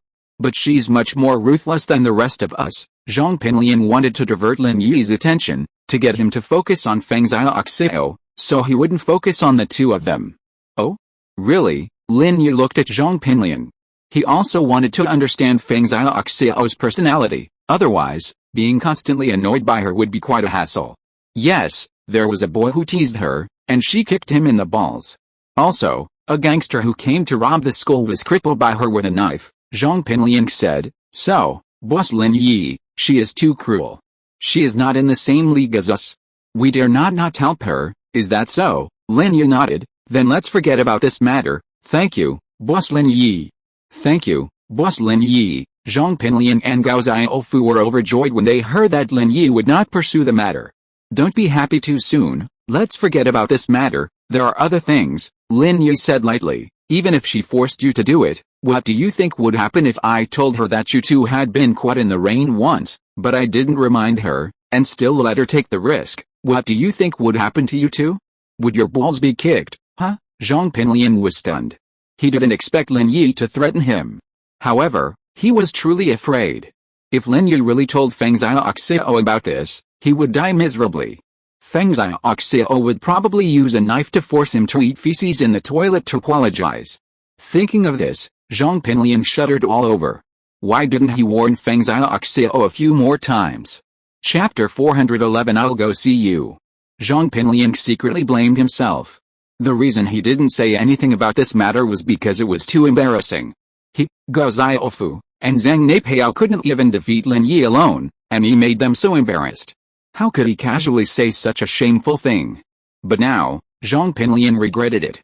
If he had known the result would be like this, he would have warned Feng Xiaoxiao, even if it meant embarrassing himself. This time, he was doomed. If Feng Xiaoxiao knew the truth, the consequences would be unimaginable. Boss Lin Yi, you won't do this to us, will you? Zhong Pinliang pleaded with a bitter face. Instead of this, he would rather let Lin Yi beat him up. Two choices, one is to kneel in the toilet for 10 minutes and then leave, or I will tell Feng Xiaoxiao the truth, Lin Yi said. Okay, I'll kneel. Although Zhong Pinliang felt a little disgusted kneeling in the toilet covered with urine, he would rather kneel on the ground than tell Feng Xiaoxiao the truth. Otherwise, he would die a more tragic death. Okay, I'm leaving. Lin Yi wasn't in the mood to deal with the two idiots. He was just giving them a lesson. Whether or not they would kneel was up to them. However, Lin Yi said, you can try to cheat, but I might be everywhere, don't worry, Boss Lin Yi. Zhong Pinliang shuddered. He had originally planned to wait for Lin Yi to leave and then leave, but Lin Yi's words frightened him completely. Thinking about it carefully, Lin Yi really seemed to be everywhere. Every time he was proud, he would always be there to disrupt him. Zhong Pinliang was speechless. Was Lin Yi sent by heaven to deliberately oppose him? He could only say, how about Xiaofu and I take turns kneeling? We'll have someone to keep watch, whatever, 10 minutes each, that's enough, Lin Yi said, and turned to leave. Kang Xiaobo took advantage of his lunch break to go find Xiaofen. Xiaofen's worries had been resolved, and she was much more cheerful. Kang Xiaobo seemed to have made up his mind, and his contact with Xiaofen became more frequent. Lin Yi assumed he was discussing college with Xiaofen, so he didn't bother him. Instead, he called Tang Yin, but was surprised to learn she wasn't at school either. Instead, she was at the hospital taking care of her father while he ate lunch. Tang's mother had resumed her business at the snack bar behind the school during the day, so the task of delivering lunch to Tang Zhecheng fell to Tang Yin. She prepared the food at home, brought it to school, and set up her stall there, while Tang Yin carried the lunchbox to the hospital. Why didn't you tell me? I could have taken you there, Lin Yi frowned. Taking the bus to the hospital alone would have taken quite a while. I was worried you'd be busy, so I didn't bother you. Tang Yin seemed pleased to hear Lin Yi's words. I thought you were taking Kang Xiaobo back to see Xiaofen. Why would I take him back if he was going to see Xiaofen? He's not my wife, Lin Yi said, speechless. Disgusting, Tang Yin heard the implication. He took her back because she was his wife? What did he mean by taking her to the hospital? Was she his wife? Haha, I'll pick you up and check on Uncle Tang. Lin Yi had nothing to do at school. Feng Xiaoxiao would probably be annoying when she got home, so it was best to leave as soon as possible. Well, I'll wait for you in the ward then. Tang Yun had initially wanted to refuse to come. Lunch was already tight, and she didn't want to bother Lin Yi with all the running around. But when he said he wanted to check on his father, she agreed. See you later then. Lin Yi hung up and went to the snack street behind the school to pick up the car. Tang Yun happily put the phone away, but when she turned around, she saw her father beaming at her, and she suddenly felt a little embarrassed. The Tang family had long since agreed to Lin Yi's intervention. Tang Zhecheng was able to perform the surgery himself thanks to Lin Yi. If it weren't for Lin Yi's financial support, he would still be lying at home. Is it Lin Yi? Tang Zhecheng asked. Well, He said he wanted to see you. Although Tang Yun knew Lin Yi was a doctor, she had assumed he only had a passing knowledge. But yesterday's incident, with Fatty Lai kneeling on the ground, weeping breathlessly, and Liu Xianyai's flattery of Lin Yi and Guan Zuman's respect for him, had completely shocked Tang Yun. Even after arriving at the hospital, she couldn't calm down. It seemed she had underestimated Lin Yi. He wasn't the tyrannical young man she'd imagined, a tyrant who relied on his family's wealth to bully others. His arrogance was entirely due to his own abilities. If Lin Yi wasn't truly capable, how could he command the respect and recognition of so many?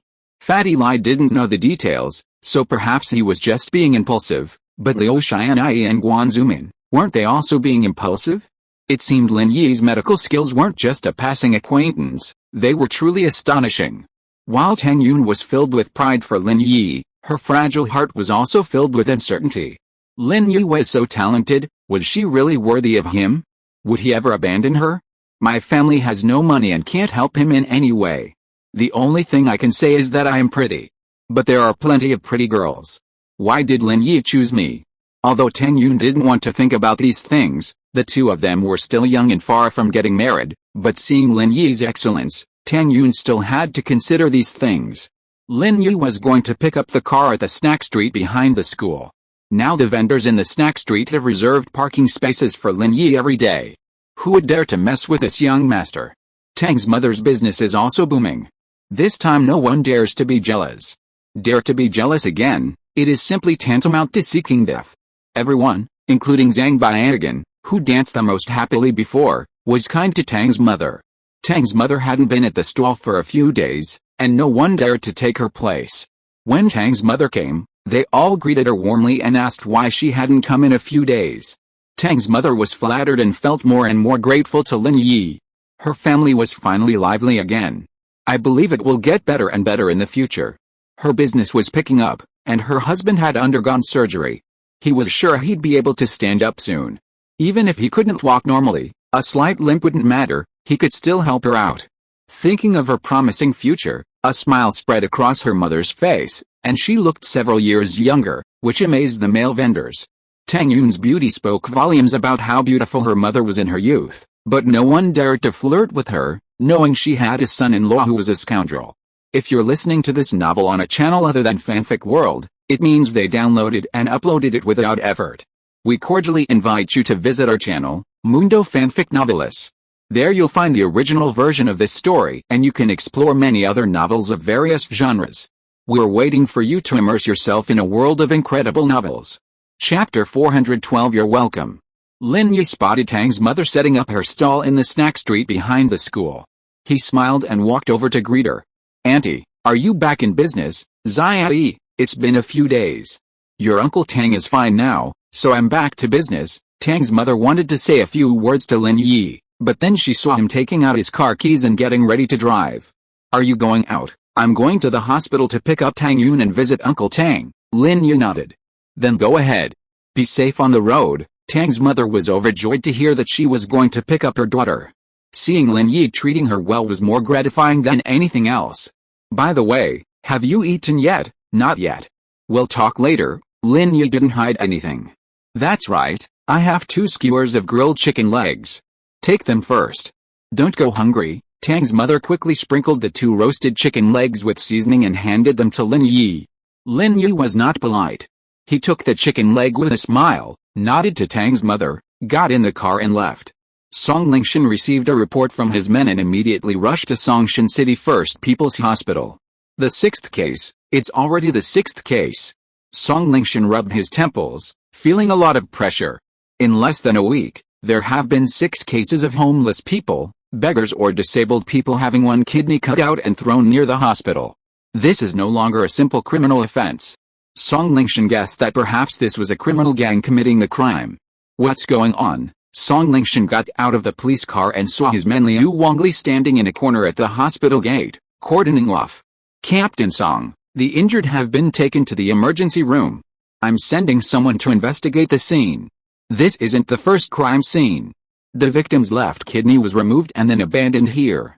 The initial estimate for the crime was around 4 a.m., and the victim was probably left here around 11 a.m.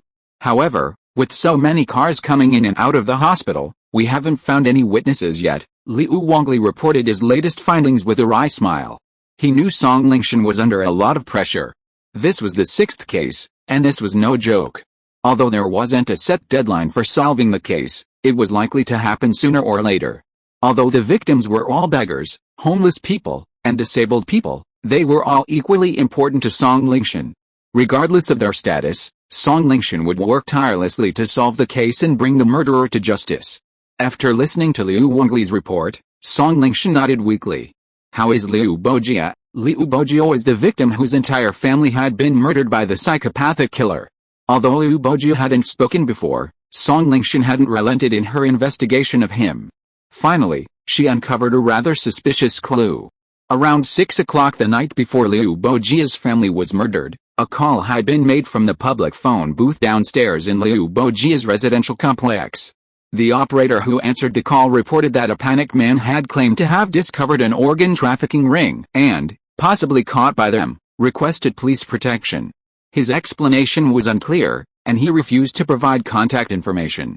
The operator directed officers to call the public phone booth, but no one answered. They quickly rushed to the booth, but found nothing unusual nearby and had to call it quits.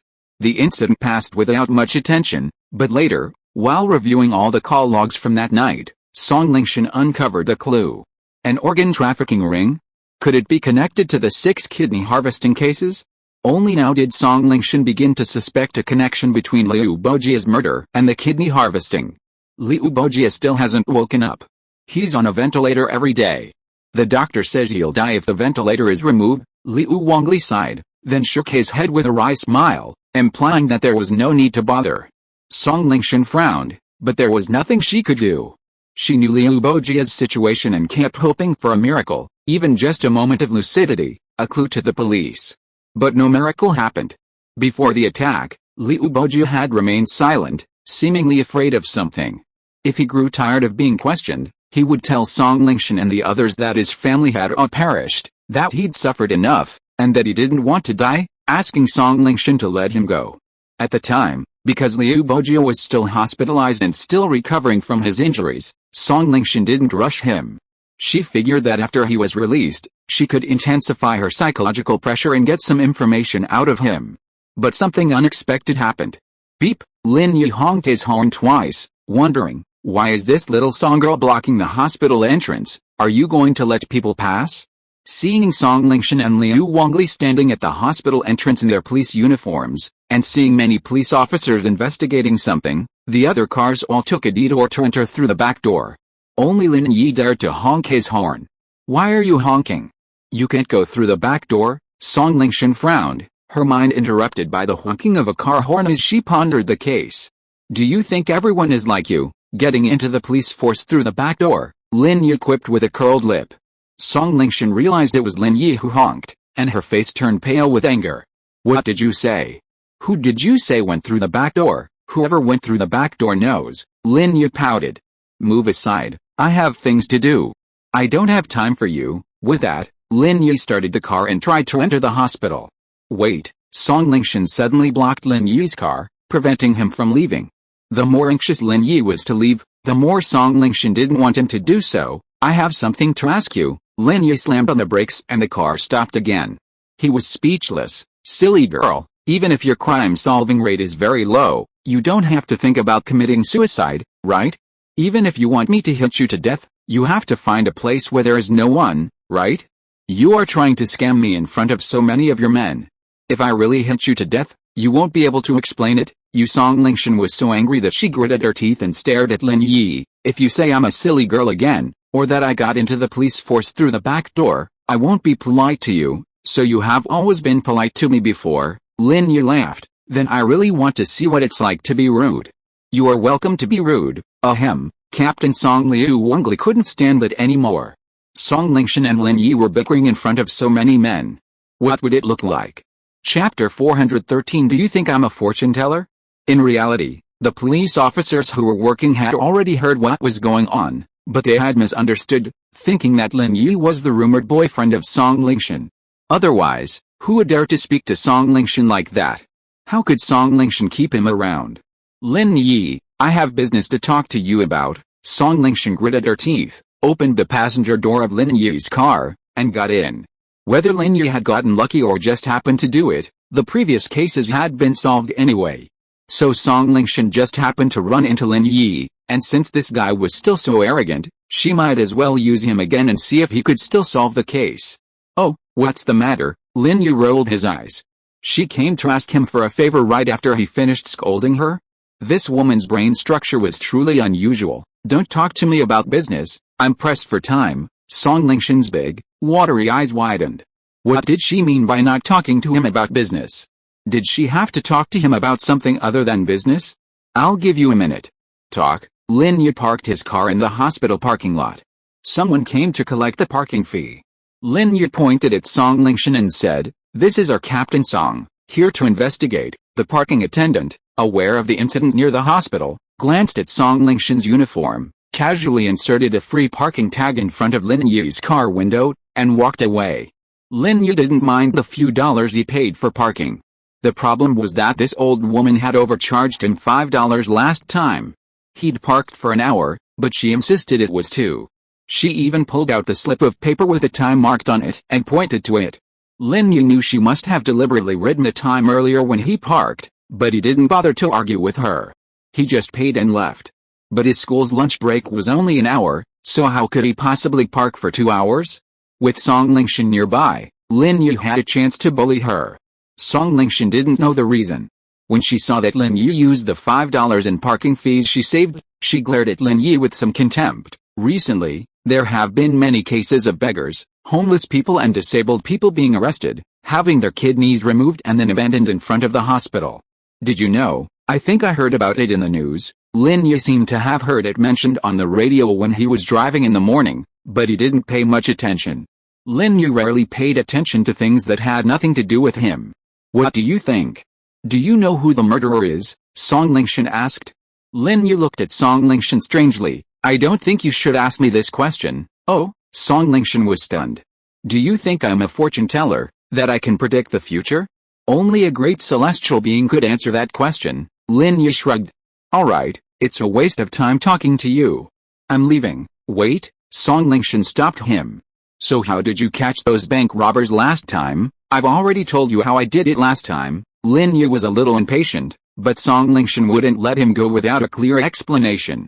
"So," he patiently said, "if you want to help me catch the criminals, I can, but you have to give me a scope. Once you've determined that, I can help you. Otherwise, I'd become a true celestial being." Song Lingshan thought about it. Lin Yi was right. If he knew everything, he'd be a true celestial being. "Then I'll come back to you when I have some clues." Song Lingshan reluctantly let Lin Yi go. "Okay," Lin Yi nodded, got out of the car, and walked into the hospital. Song Lingshan followed Lin Yi to the hospital. She wanted to check on Liu Bojia and ask the doctor if there was any hope of him waking up. The policeman guarding Liu Bojia's ward saw Song Lingshan approach and stood up to salute her. "Captain Song," Song Lingshan waved. "Is the doctor here?" "The doctor's in the office." "Captain Song, please come with me," one of the officers said. Song Lingshan nodded and followed the officer to the doctor's office. The officer introduced her as Dr. Yang, Liu Bojia's attending physician. "Hello, Dr. Yang, I'm Song Lingshan." Song Lingshan politely extended her hand and shook Dr. Yang's. Then she asked, "Dr. Yang, how is Liu Bojia doing? Is there any chance he'll wake up?" "I've tried everything, but it's still no use." Dr. Yang smiled apologetically. "Captain Song, there's nothing I can do. I can only maintain him for now, so there's no chance of recovery in our hospital." Song Lingshan looked at Dr. Yang with some disappointment. "If he's transferred, is there any hope? Our First People's Hospital is also the best hospital in Songshan City. The only way to transfer him is to go to a hospital out of town, but I'm worried the patient won't be able to handle the ordeal." Dr. Yang shook his head. "So there's really no hope?" Song Lingshan sighed. If Liu Bojia had revealed the truth earlier, wouldn't a murderer have been caught long ago? Then, perhaps, the psychopathic killer wouldn't have bothered to look for him again. "Not that there's no hope," Dr. Yang hesitated, then said, "If you know Professor Guan Zuman from the medical university, you could try acupuncture, but Professor Guan doesn't treat easily." Professor Guan, Song Lingshan had heard of him before. He was a renowned traditional Chinese medicine practitioner in Songshan City, known as the Divine Dr. Guan. Yang Huaijin had a close personal relationship with him and had been seeing him for treatment. If it were anyone else, Song Lingshan wouldn't know for sure, but with Yang Huaijin's help, she was confident that Professor Guan could be helped. At this thought, Song Lingshan felt a surge of relief. Thank you, Dr. Yang, I think I have a solution, haha, it's nothing. I'm just doing my best. Dr. Yang smiled and nodded. After leaving Dr. Yang's office, Song Lingshan called Yang Huaijin. Xiao Song, are you in trouble again? Yang Huaijin answered the phone with a smile. He was in a good mood recently. Not only did he get a promotion, but most importantly, the frequency of his injuries had decreased significantly, from once a day before to no attacks in half a month now. This is only the first stage of treatment, and it has such an obvious effect. Lin Yi said that he would change his medicine and add acupuncture after a month. How earth-shaking would the effect be? Yang Huaijin is looking forward to it. Brother Yang, Song Lingshan was a little embarrassed. Yang Huaijin hit the nail on the head and she felt very embarrassed. I do have something to ask you for help, tell me, what is it? Yang Huaijin has always treated Song Lingshan as his little sister, so he took special care of her. Do you know about Liu Bojia's matter? Song Lingshan said. I asked the doctor today, and the doctor said that they can't do anything, but recommended someone to me and said I can try. Chapter 414. You still have to find Lin Yi. Who is it? Yang Huaijin asked. Professor Guan Zumin, the professor who has been treating you, Brother Yang. Song Lingshan privately called Yang Huaijin Brother Yang, which seemed more intimate. Oh? Mr. Guan. Yang Huaijin was stunned. If you want to find him, don't go far away and put the cart before the horse. Just find Lin Yi directly. Find Lin Yi. Song Lingshan was also stunned. Why find Lin Yi? If you find Mr. Guan, he will also recommend Lin Yi to you. Yang Huaijin smiled. After ending the call, Song Lingshan was still a little confused. Why did Yang Huaijin always ask her to find Lin Yi for everything? Is Lin Yi omnipotent? She had asked him to help catch the murderer before, but he didn't know. How come he had a way to deal with Liu Bojia? However, since Yang Huaijin said so, he must have his reasons. Song Lingshan didn't trust Lin Yi very much, but she trusted Yang Huaijin 100%. Thinking of this, Song Lingshan called Lin Yi. Lin Yi pushed open the door to Tang Juchen's hospital room and walked in. The Tangs were talking, and when Tang Yun saw him, she immediately shut up, blushing slightly. Why didn't you knock? Tang Juchen beamed. Xiao is here, come sit down. Yuner, pour some water for your classmate and peel an apple, no need to bother. Lin Yi waved his hand. Lunch break isn't long. I'll check your injuries first, then I'll go back with Tang Yun. Okay, how do I cooperate? Tang Juchen was delighted. He had heard his daughter describe the miraculous scene she'd witnessed yesterday, and now he was both pleased and apprehensive about Lin Yi, unsure if he would be attracted to his daughter. It's okay, Uncle Tang, just lie on your side. Lin Yi smiled as he walked over and pulled out a box of silver needles from his pocket. They were the ones he'd used when he'd given acupuncture to Liu Zhenhu, and he'd kept them with him ever since. Okay, Tang Juchen quickly agreed, turning sideways. Lin Yi seemingly casually gave Tang Juchen a needle in the waist, which startled Tang Yun. However, seeing that her father didn't show any unusual expression, she patted her chest in relief. Do you feel anything? Lin Yi asked. No, Tang Juchen shook his head slightly. Lin Yi frowned and began to rotate the needle handle in his hand, then asked, do you feel anything now? No, Tang Juchen shook his head again.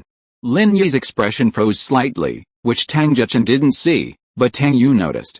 She couldn't help but feel a little nervous, but she didn't dare to ask, fearing that her father's joy would be dashed if he heard. How is it here? Lin Yi moved the needle to a different position. A little bit, numb, Tang Juchen responded this time. My waist seems to be quite itchy. It's not a big deal. Lin Yi smiled. Really? That's good. Tang Juchen was overjoyed upon hearing Lin Yi's words. Before Lin Yi came, his daughter had told him many amazing things about him. Now, after seeing his amazing acupuncture skills, she was even more impressed. Uncle Tang, with all due respect, there's nothing wrong with your left leg, but there's something wrong with your right leg. Lin Yi didn't hide anything. There was no need to hide such things. He would know after a few days when he stood up and experienced it himself. Huh? With only one leg, isn't it lame? Tang Yun was startled and said subconsciously, but after she finished speaking, she felt something was wrong. Saying this in front of her father would definitely make him sad. Oh? With only one leg? That's not bad either. It's much better than lying in bed like now, unable to do anything. She can even help her mother with chores. Tang Jichin was open-minded. After a brief moment of shock, he had already regained his previous cheerful expression. For him, being better than now was enough. Why was he demanding so much? Uncle Tang, it's good that you have this attitude. Lin Yi had originally thought he would offer some words of comfort, but he was surprised by Tang Jichin's open-mindedness, saving him a lot of time. But don't lose heart, Uncle Tang. Once you're fully recovered, I'll give you a few acupuncture treatments, and then I'll bring you some herbs from my hometown. With them, you can throw away your crutches. Really, Tang Yun had already reluctantly accepted the situation, but upon hearing that Lin Yi had a solution, her eyes widened and she looked at him. Anything else? Uncle Tang's condition is similar to Xiaofan's, so there's certainly a solution. Lin Yi smiled. So, Uncle Tang, don't worry about it. It's just a neurological problem. That's good, that's good. Tang Jichin was overjoyed at this unexpected surprise. He had thought there was no hope, but Lin Yi actually said he could cure it. Thank you. Tang Yun pursed her lips. Many words of gratitude welled up in her heart, but on her lips, they became just these simple words. Oh, it's just a piece of cake. Lin Yi smiled, but then the phone rang. Lin Yi made an apologetic gesture, took out his phone, glanced at the caller, and didn't want to answer it. The call was from Song Lingshan. Why did this girl call again? Is there something else going on? Who's calling? Why don't you answer? Tang Yun looked at Lin Yi with some confusion. A brain-dead girl, Lin Yi said, and hung up the phone. Brain-dead girl? Tang Yun was stunned, not knowing who Lin Yi was talking about. It's Song Lingshan, you've met her. I helped her rescue a hostage last time, Lin Yi said. Oh, it's Officer Song. Then she must be looking for you for something very important, right? Why don't you answer the phone? Tang Yun thought of something. What if you have something to trouble her in the future? Tang Yun has been struggling at the bottom of society for too long, so for her, it's always good to have one more friend, especially a very powerful policeman, so that she can help her in the future if she has any problems. Bother her? I'm glad she doesn't bother me. Lin Yi was just talking when the phone rang again. It was Song Lingshan again. Lin Yi had no choice but to answer the phone. Hello? Brainless girl, are you done yet? Is there anything else? Lin Yi and Tang Yun had been talking for a few words, and it was natural that he was resentful. Song Lingshan didn't know how to choose the time to call. You say, Song Lingshan was about to say, who are you calling a brainless girl, but she finally held it back. Having to ask Lin Yi for something, Song Lingshan was naturally prepared to be scolded. Okay, brainless girl has something to talk to you about. Song Lingshan was so angry that she wanted to eat Lin Yi, but she also knew very well that Lin Yi was a soft-hearted person. If she insisted, Lin Yi might just hang up the phone. Chapter 415, Change of Strategy. Hey, tell me, what's the matter? Lin Yi was amused. Although he didn't want to answer the call, Song Lingshan had already admitted that she was a moron, so what else could Lin Yi say? Song Lingshan was immediately delighted when she heard Lin Yi's words. This Lin Yi was soft-hearted and didn't take hard words. It seemed that she would have to change her tactics when asking him for favors, so that he couldn't refuse. The other day, that psychopathic killer stabbed that person. Do you have any way to wake him up? Song Lingshan asked. Which one? The one in the ward where Guanzin was held hostage. Lin Yi thought for a moment. The only psychopathic killer he knew was the one that day. Yes, he's unconscious now, on a ventilator. Do you have any way? Song Lingshan asked hopefully. Oh, Lin Yi had actually checked on Liu Bojia that day and found him in serious condition. Is it possible? Song Lingshan pressed on when Lin Yi remained silent. Will it be any good? Lin Yi thought for a moment and asked. Benefits? Song Lingshan was about to say, no, but then she thought. Lin Yi wasn't from the police department, so he had no obligation to help her all the time. I can apply for you to be an honorary police officer. You can get a small salary every month, but it's not much. Not interested, Lin Yi refused outright. What kind of benefit was that?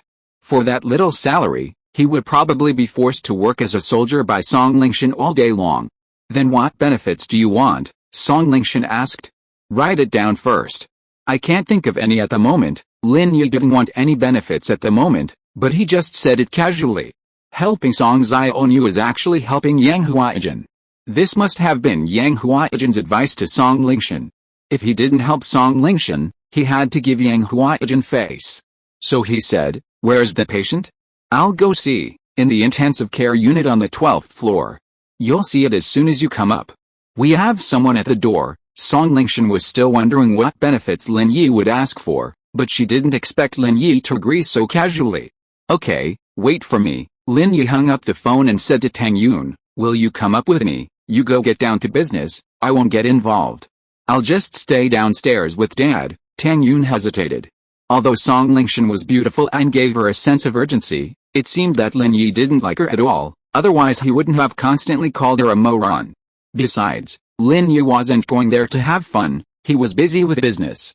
"Okay, I'll come down to meet you later and we'll go back to school together." Lin Yi nodded, pushed open the door and left the ward. Lin Yi took the elevator to the 12th floor.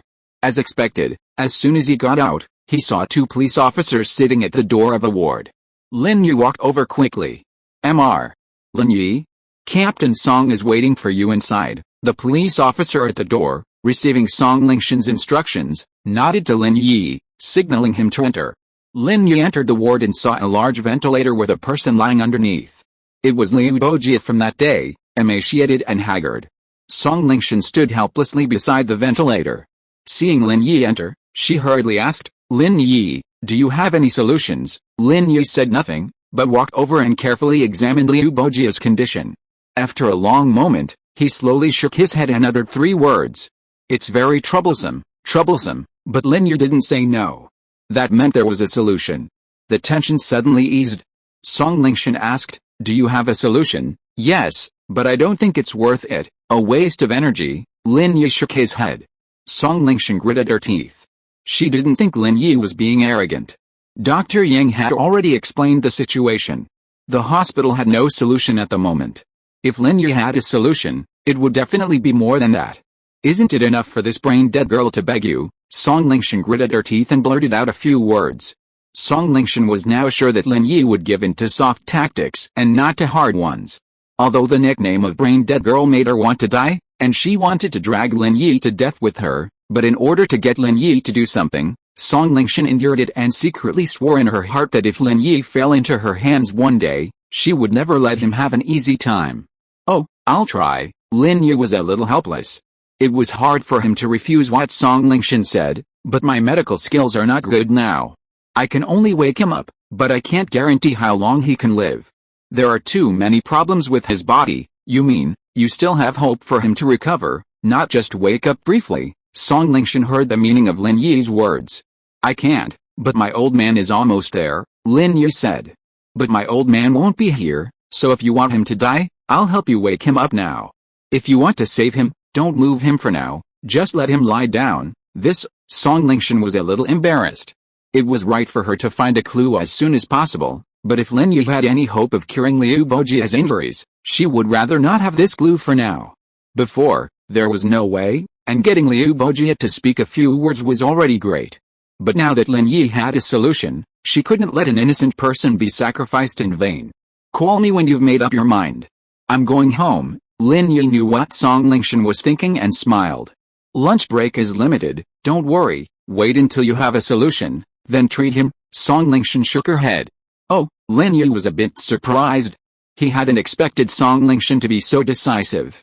He had underestimated her before. She had a strong sense of justice and responsibility. "Okay, I'll do my best and give you an answer as soon as possible." This time it was Song Lingshan's turn to be surprised. She hadn't expected Lin Yi to speak like that.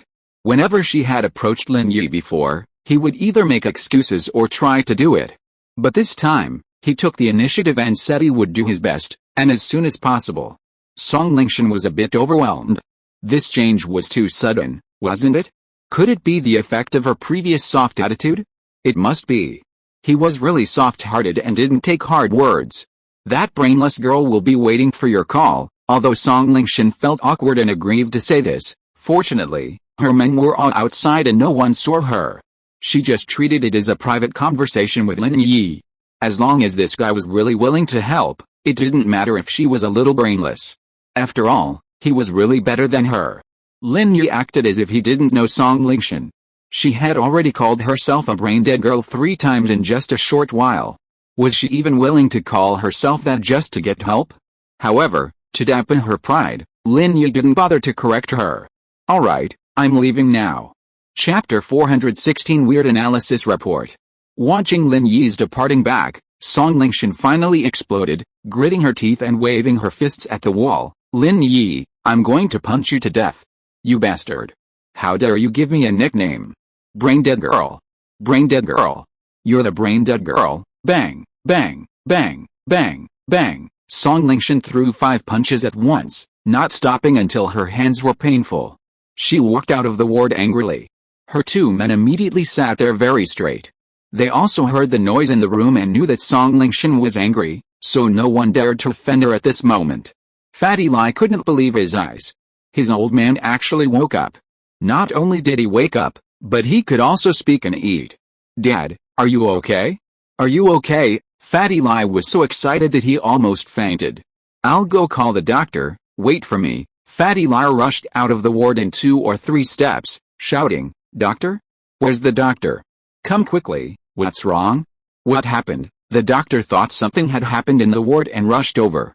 But when he entered the ward, he found that Fatty Lai's father had actually woken up. Doctor, please check on my dad. Is he okay? Fatty Lai wanted to run to Lin Yi and kowtow to him. What a benefactor. The doctor then hurriedly called a nurse to examine the old man, but the report he received was even more surprising. All the indicators had clearly improved significantly compared to before. Although the uremia was not completely cured, it was getting better. How is this possible? How is this possible? The doctor stared at the report in his hand in amazement. Yesterday, he had told Lai Changshan that there was nothing he could do. How did Grandpa Lai wake up today? This doesn't make sense, right? The doctor suddenly thought of something. That is, yesterday, Lai Changai got some kind of longevity and detoxification pill from somewhere and wanted to give it to Mr. Lai. Could it be that the pill really worked? Apart from this, he couldn't think of any other possibility. Thinking of this, the doctor hurriedly asked, Mr. Lai, did you give your father that longevity and detoxification pill? I took it. How is it? Is it effective? Hey, I said it must be effective. Fatty Lai was so happy holding the report that he couldn't close his mouth from ear to ear. This less than half of the longevity and detoxification pill already had such a magical effect. If he could get a whole pill, wouldn't his father's illness be under control immediately? Fatty Lai didn't expect his father to be completely cured. As long as it was under control, it would be fine. The old man was old, and he wanted to live a few more years. This was Fatty Lai's only wish. It really works. The doctor wiped the sweat from his forehead. I've never seen such miraculous results, Mr. Lai. With all due respect, you should take your old man to see that expert. I'm powerless. The doctor, having received many red envelopes from the Lai brothers, spoke candidly, offering Fatty Lai a clear path. Fatty Lai grimaced at the doctor's words. Would that expert even bother me? The doctor shook his head, thinking, are you sure he's a real expert? He wouldn't bother with a sob soap like Fatty Lai. He cries for no reason at all. A grown man like him, isn't that shameful? Then keep him in the hospital for now. I'll do my best, the doctor said. By the way, you have to keep this a secret. Don't tell anyone. Fatty Lai suddenly thought and hurriedly warned. Don't worry, I won't tell anyone, the doctor nodded, thinking, what a fool am I? Telling anyone? Not only would I offend you, but it wouldn't do me any good either. If I keep silent, the outside world will think I cured old man Lai, and my reputation will rise. Lai Changshan's face was grimacing. He hurried to the hospital, only to find his father truly awake and seemingly in good spirits. He hadn't expected his brother to have unexpectedly managed to wake him up. However, this would render the agreement Lai Changai had previously written ineffective. As long as old man was still alive, Lai Changai had no right to decide the ownership of the electronic industrial park. Lai Changshan could only feign blessings and congratulations to old man, but he was secretly plotting how to trick him into making the agreement he had signed with Lai Changai a reality. Inside the Kang family villa in Donghae, Dr. Kang stared at the ingredient analysis report in his hand with a strange expression. If it hadn't been for the fact that Kang Xiaoming had personally verified the report several times before reaching his conclusion, Dr. Kang would have thought he'd been tricked. Bullshit? The main ingredient in the longevity and detoxification pill is dog shit? Are you sure you're not mistaken? Dr. Kang stared at the report, his face filled with disbelief. No, Kang Xiaolong shook his head. Grandpa, I asked someone to analyze it many times, and the final conclusion is that it is most similar to the composition of dog shit. Dog shit? Could it be that dog shit is related to longevity and detoxification? Dr. Kang couldn't figure it out. Dog shit has such an effect. Grandpa, but I really feel very good. After Kang Xiaoming got what he wanted, he stopped pretending to be sick. The next day he appeared in the living room of the Kang family in high spirits. Grandpa, I feel much better. To be honest with you, I used to have a little kidney deficiency, but now, although Kang Xiaoming didn't say anything else, everyone understood what he meant. He's the most useless dude in the family, who hangs out with women all day, so no one doubts what he says. Xiaoming, do you really feel good? Dr. Kang thought this was very strange. Dog shit can cure diseases? Yes, Grandpa, I really think it's good now. Kang Xiaoming nodded, and then said as if he was presenting a treasure, Grandpa, in fact, I think the main ingredient of this medicine is dog shit, which is not surprising. Oh? What do you mean? Dr. Kang suddenly became interested. If it were in the past, he would not pay attention to this grandson at all. He was just a playboy who was just using the family name to eat and wait for death. However, since Kang Xiaoming tried the medicine on himself, Dr. Kang began to value Kang Xiaoming. Now that he had an opinion, he naturally wanted to hear what he said. Grandpa, in fact, we have reached a dead end. We think the dog shit, such an ordinary and super rotten thing that can only be thrown away, can't be a medicine at all, Kang Xiaoming said, but don't some medical books say that things like boy urine and tiger urine are also medicines? Since urine can be a medicine, why can't dog shit be a medicine? Chapter 417 Kang Family Marriage. Pa, Dr. Kang slapped his thigh and stood up excitedly. A word of wisdom awakens me. It really awakens me. Xiaoming, what you said is indeed very reasonable. Since urine can cure diseases, why can't feces? Yes, Grandpa, don't people say stinky dog shit? This proves that dog shit is very smelly. No one must have eaten dog shit before because it is too smelly, Kang Xiaoming said. However, it is possible that someone accidentally discovered the secret of dog shit, so they made this longevity and detoxification pill. In fact, the ingredient of this thing is very likely stinky dog shit. Grandpa, what Xiaoming said makes sense. How could Kang Xiaolong let Kang Xiaoming steal the limelight alone? He used to be the most outstanding among the younger generation in the family, so he quickly interrupted and said, Grandpa, I think so too. You see, the so-called dog treasure is nothing more than the stones in the dog's stomach. If it were other animals, the stones would be garbage, but for dogs, they are treasures. So I think dog shit may not be a bad thing. It should be the main ingredient of the longevity and detoxification pill. Yes, what Xiaolong said makes sense. Dr. Kang nodded. Grandpa's love for you is not in vain. With you two brothers in this generation of the Kang family, it will surely be more glorious. I am very pleased. If this longevity and detoxification pill is developed, you two brothers will make the greatest contribution. You two will get the majority of the shares then. Thank you, Grandpa. Kang Xiaolong and Kang Xiaoming were both very happy. It was so easy to get shares of the new drug with just a few words.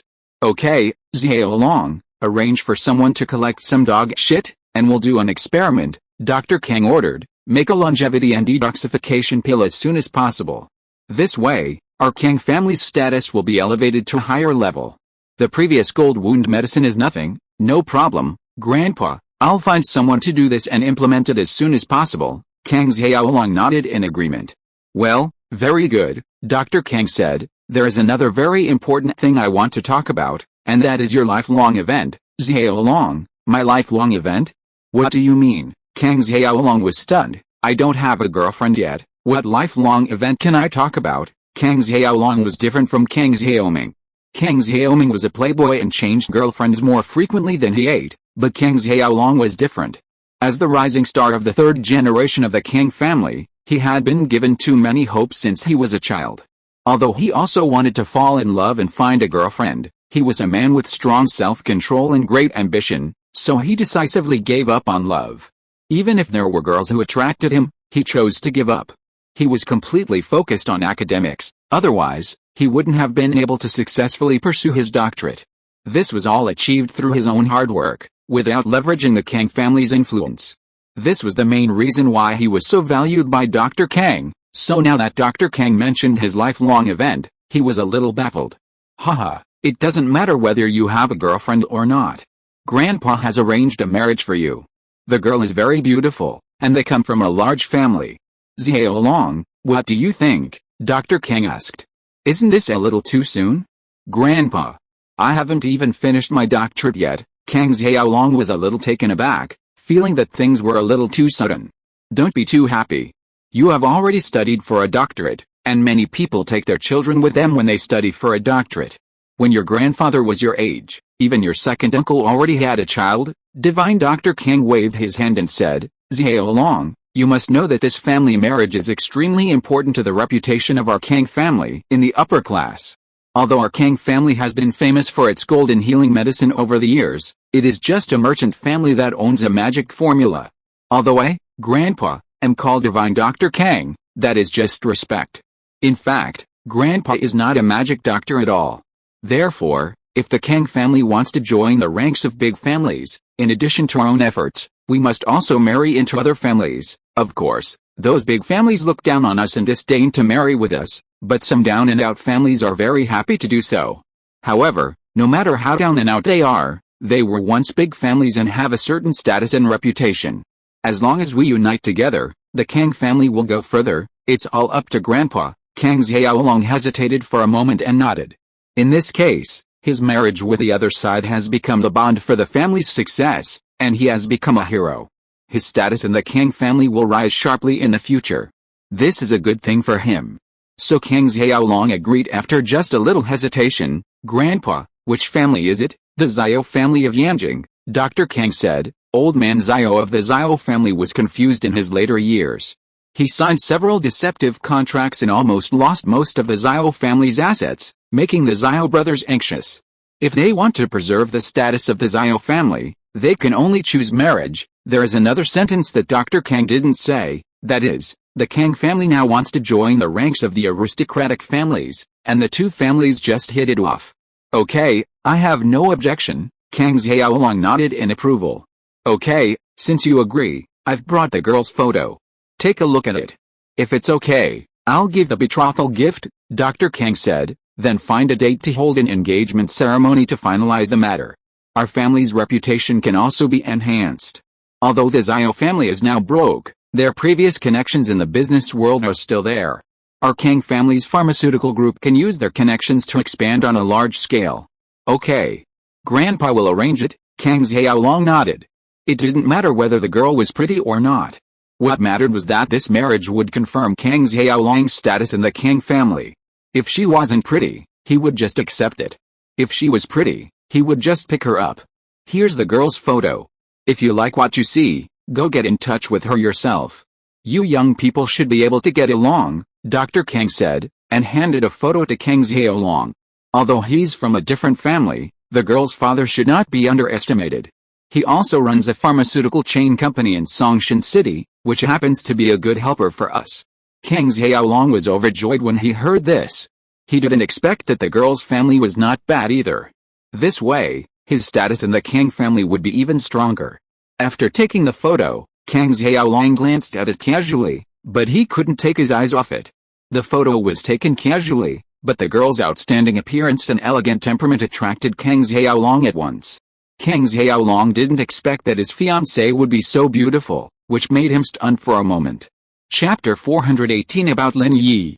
Brother, let me give you some advice. Kang Xiaoming came over curiously, wanting to see what his future sister-in-law looked like. However, after one look, he secretly thought that his brother had made a fortune. How come the object of the arranged marriage was not himself? It was so unlucky. Brother, you have made a fortune. I have seen countless women in my life, and this one is considered top-notch. Among those I know, only that bitch Tang Yun can be compared with her. The most annoying thing is that I haven't gotten her yet, but that classmate Kang Xiaobo has gotten her. The whole family knew who Kang Xiaoming was, so they laughed off his words. However, Kang Xiaolong was very happy in his heart. His playboy brother had already agreed to it, so it must be a fairy who had descended to the earth. Don't worry, the family will find a good one for you in the future, Kang Xiaolong said to Kang Xiaoming, but you are better than your brother. Your brother only has this one in his life, and you have so many, haha. That's right, Kang Xiaoming smiled proudly instead of being ashamed. However, Kang Xiaoming's little bit of dandy behavior was nothing compared to his previous contributions to the family. Dr. Kang and the others didn't think there was anything wrong with Kang Xiaoming. It's a waste of youth if a man doesn't indulge in romance. Kang Xiaolong was both virtuous and academically excellent, and Kang Xiaoming was a dandy and romantic man. He wasn't lonely in the family. Under the strange looks of others, Feng Xiaoxiao rushed into the clothing store with wet hair and bought a whole set of clothes. She drove to the nearest hotel, took a hot shower, changed into new clothes, and returned to school angrily. Feng Xiaoxiao felt very frustrated that she had a bad start on the first day of school. She didn't want to let Lin Yi go, but she didn't know Lin Yi's trump card. Lin Yi seemed to be quite skilled and his reaction was very fast. He discovered her as soon as she tiptoed into the bathroom. No wonder Zhong Pinliang and Zhu Ruiming were not his opponents. This can also be seen from his role as Chu Mengyao's bodyguard. If he wasn't so powerful, Chu Pengzhan wouldn't have hired him as a bodyguard. It seems that before taking action next time, we must thoroughly understand Lin Yi, otherwise we may suffer a great loss. Thinking of this, Feng Xiaoxiao decided to find Zhong Pinliang and Zhu Ruiming to find out the truth and inquire about Lin Yi. When Feng Xiaoxiao returned to school, Zhong Pinliang and Gao Xiaofu had just returned from changing clothes. They had been kneeling in the toilet for a long time, and their pants were very dirty. Sister Xiaoxiao, although Zhong Pinliang was very reluctant, since he met them at the school gate, he could not pretend not to see it, otherwise it would be even worse. You two come here, Feng Xiaoxiao pointed at Zhong Pinliang and said coldly. Zhong Pinliang and Gao Xiaofu's hearts jumped suddenly. Could it be that Lin Yi did not abide by the agreement, but told Feng Xiaoxiao about what happened before? Thinking of this possibility, the two of them were terrified. They walked cautiously to Feng Xiaoxiao and said with a smile, Sister Xiaoxiao, is there something wrong? It's really not our fault for what happened before. We didn't know that Lin Yi would suddenly turn around. That's not what I came to you to talk about. Feng Xiaoxiao frowned and was a little unhappy. I didn't mention it. And you still mentioned it? What do you mean? Are you humiliating me? Well, then, Sister Xiaoxiao came to us. Zhong Pinliang was relieved after hearing what Feng Xiaoxiao said, but he was also a little terrified. It seemed that he had just made a fool of himself. How could he casually mention such an embarrassing thing about Feng Xiaoxiao? Of course, he would be unhappy if he mentioned it. Go and call Zhu Ruiming over, I have something to tell you, Feng Xiaoxiao ordered Zhong Pinliang. Okay, I'll go find him right away, Gao Xiaofu volunteered. He was Zhong Pinliang's lackey, so how could he let Zhong Pinliang run errands? Zhu Ruiming was actually easy to find. He played basketball on the playground almost every day, so Gao Xiaofu could spot him right away. Brother Ming, here, Gao Xiaofu called to Zhu Ruiming. What's up? Zhu Ruiming was about to shoot a layup when Gao Xiaofu's call startled him, causing him to drop the basketball. He was immediately annoyed. Can't you wait until I'm done playing basketball? Sister Xiaoxiao is looking for you, Gao Xiaofu said. Shit, why didn't you tell me earlier? Zhu Ruiming trotted over, a look of shock on his face. You two idiots. You messed with Sister Xiaoxiao this morning, and now you're dragging me down with you. How unkind. Zhu Ruiming knew a little about Feng Xiaoxiao's earlier misfortune. Although Zhong Pinliang hadn't described it in detail, it was clear that Feng Xiaoxiao had suffered a loss, and Zhu Ruiming was apprehensive about meeting her. It's okay. Sister Xiaoxiao didn't mention that, and you shouldn't either. She seemed to just be asking us about Lin Yi. You'll find out when you get here, Gao Xiaofu said. Let's go. Don't keep Sister Xiaoxiao waiting. Okay, I'll go then. Zhu Ruiming nodded and left the school gate with Gao Xiaofu. Feng Xiaoxiao led the group into a cafe next to the school and, without further ado, got straight to the point. Can you guys tell me about Lin Yi? I'm sure you all know how I suffered at the hands of Lin Yi today. He doesn't look like an ordinary person. This, Zhu Ruiming looked at Zhong Pinliang and Gao Xiaofu. Logically, Lin Yi's affairs were a complete shame and nightmare for them. Everyone had been dealt with by Lin Yi to varying degrees, and it felt a bit embarrassing to bring it up now. Why, don't you want to talk about it? Pengzhan Xiao frowned. No, Zhong Pinliang and Pengzhan Xiao were in the same class and saw each other every day, so he didn't dare to provoke her casually, so he said, I'll tell you first. When Lin Yi just transferred here, he kicked me to the ground. I didn't accept it, so I wanted to retaliate against him, so Zhong Pinliang began to talk about the grudge between him and Lin Yi, until Brother Black Panther came to school and was stepped on the face by Lin Yi. So, even gangsters in society are not his opponents. Pengzhan Xiao was a little surprised. She had guessed that Lin Yi's skills would be strong, which could be seen from the fact that he could push a cart with one arm, but she didn't expect Lin Yi to be so powerful. He even beat the gangsters with guns in society to pulp. Of course, Zhong Pinliang didn't mention Brother Black Panther's promotion to the yellow rank. If she knew that Brother Black Panther, who was promoted to the yellow rank, was not Lin Yi's opponent, she would probably be even more surprised. Yes, otherwise how could I be so patient? Today you said that he was the one who threw the bottle, and I became depressed all of a sudden. I have to be depressed, not to mention that I provoke Lin Yi. Even if I don't provoke him, he still dislikes me and often kicks me. I'm so depressed, Zhong Pinliang said helplessly. If you're listening to this novel on a channel other than Fanfic World, it means they downloaded and uploaded it without effort. We cordially invite you to visit our channel, Mundo Fanfic Novelis. There you'll find the original version of this story and you can explore many other novels of various genres. We're waiting for you to immerse yourself in a world of incredible novels. Chapter 419, Car Accident. Pengzhan Xiao was speechless. She had wanted to create some conflict between him and Lin Yi today, but now it seemed that he didn't dare to do anything to Lin Yi at all.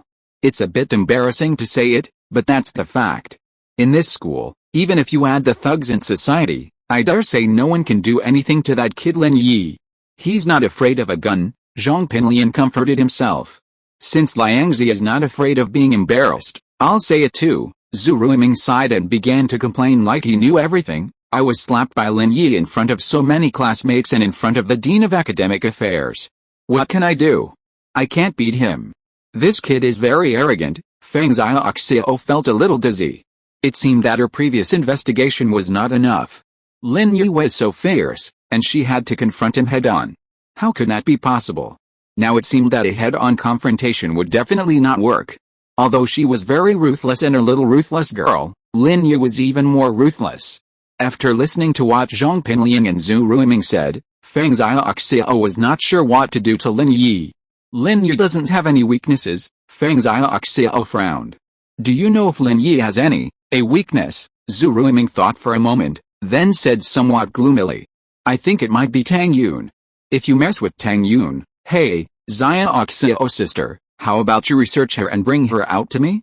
I'll do it for you. Zhu Ruiming still hadn't given up on Tang Yun. His last wish hadn't come true, ruined by Lin Yi, but deep down, he still hoped to claim her for himself. He didn't believe Lin Yi could kill him. By then, the matter would be settled, and Lin Yi wouldn't be able to do anything to him. Would Tang Yin follow him obediently? And Lin Yi, for Tang Yin's sake, probably wouldn't give him any more trouble. No, Pengzhan Xiao flatly refused. She wanted to cause trouble for Lin Yi, but only to get him to give in so he could teach her how to drive and fight. If she did anything to Tang Yin, Lin Yi wouldn't be able to teach her anything anymore, and the two would become sworn enemies. Well, there's nothing I can do, Zhu Ruiming shook his head.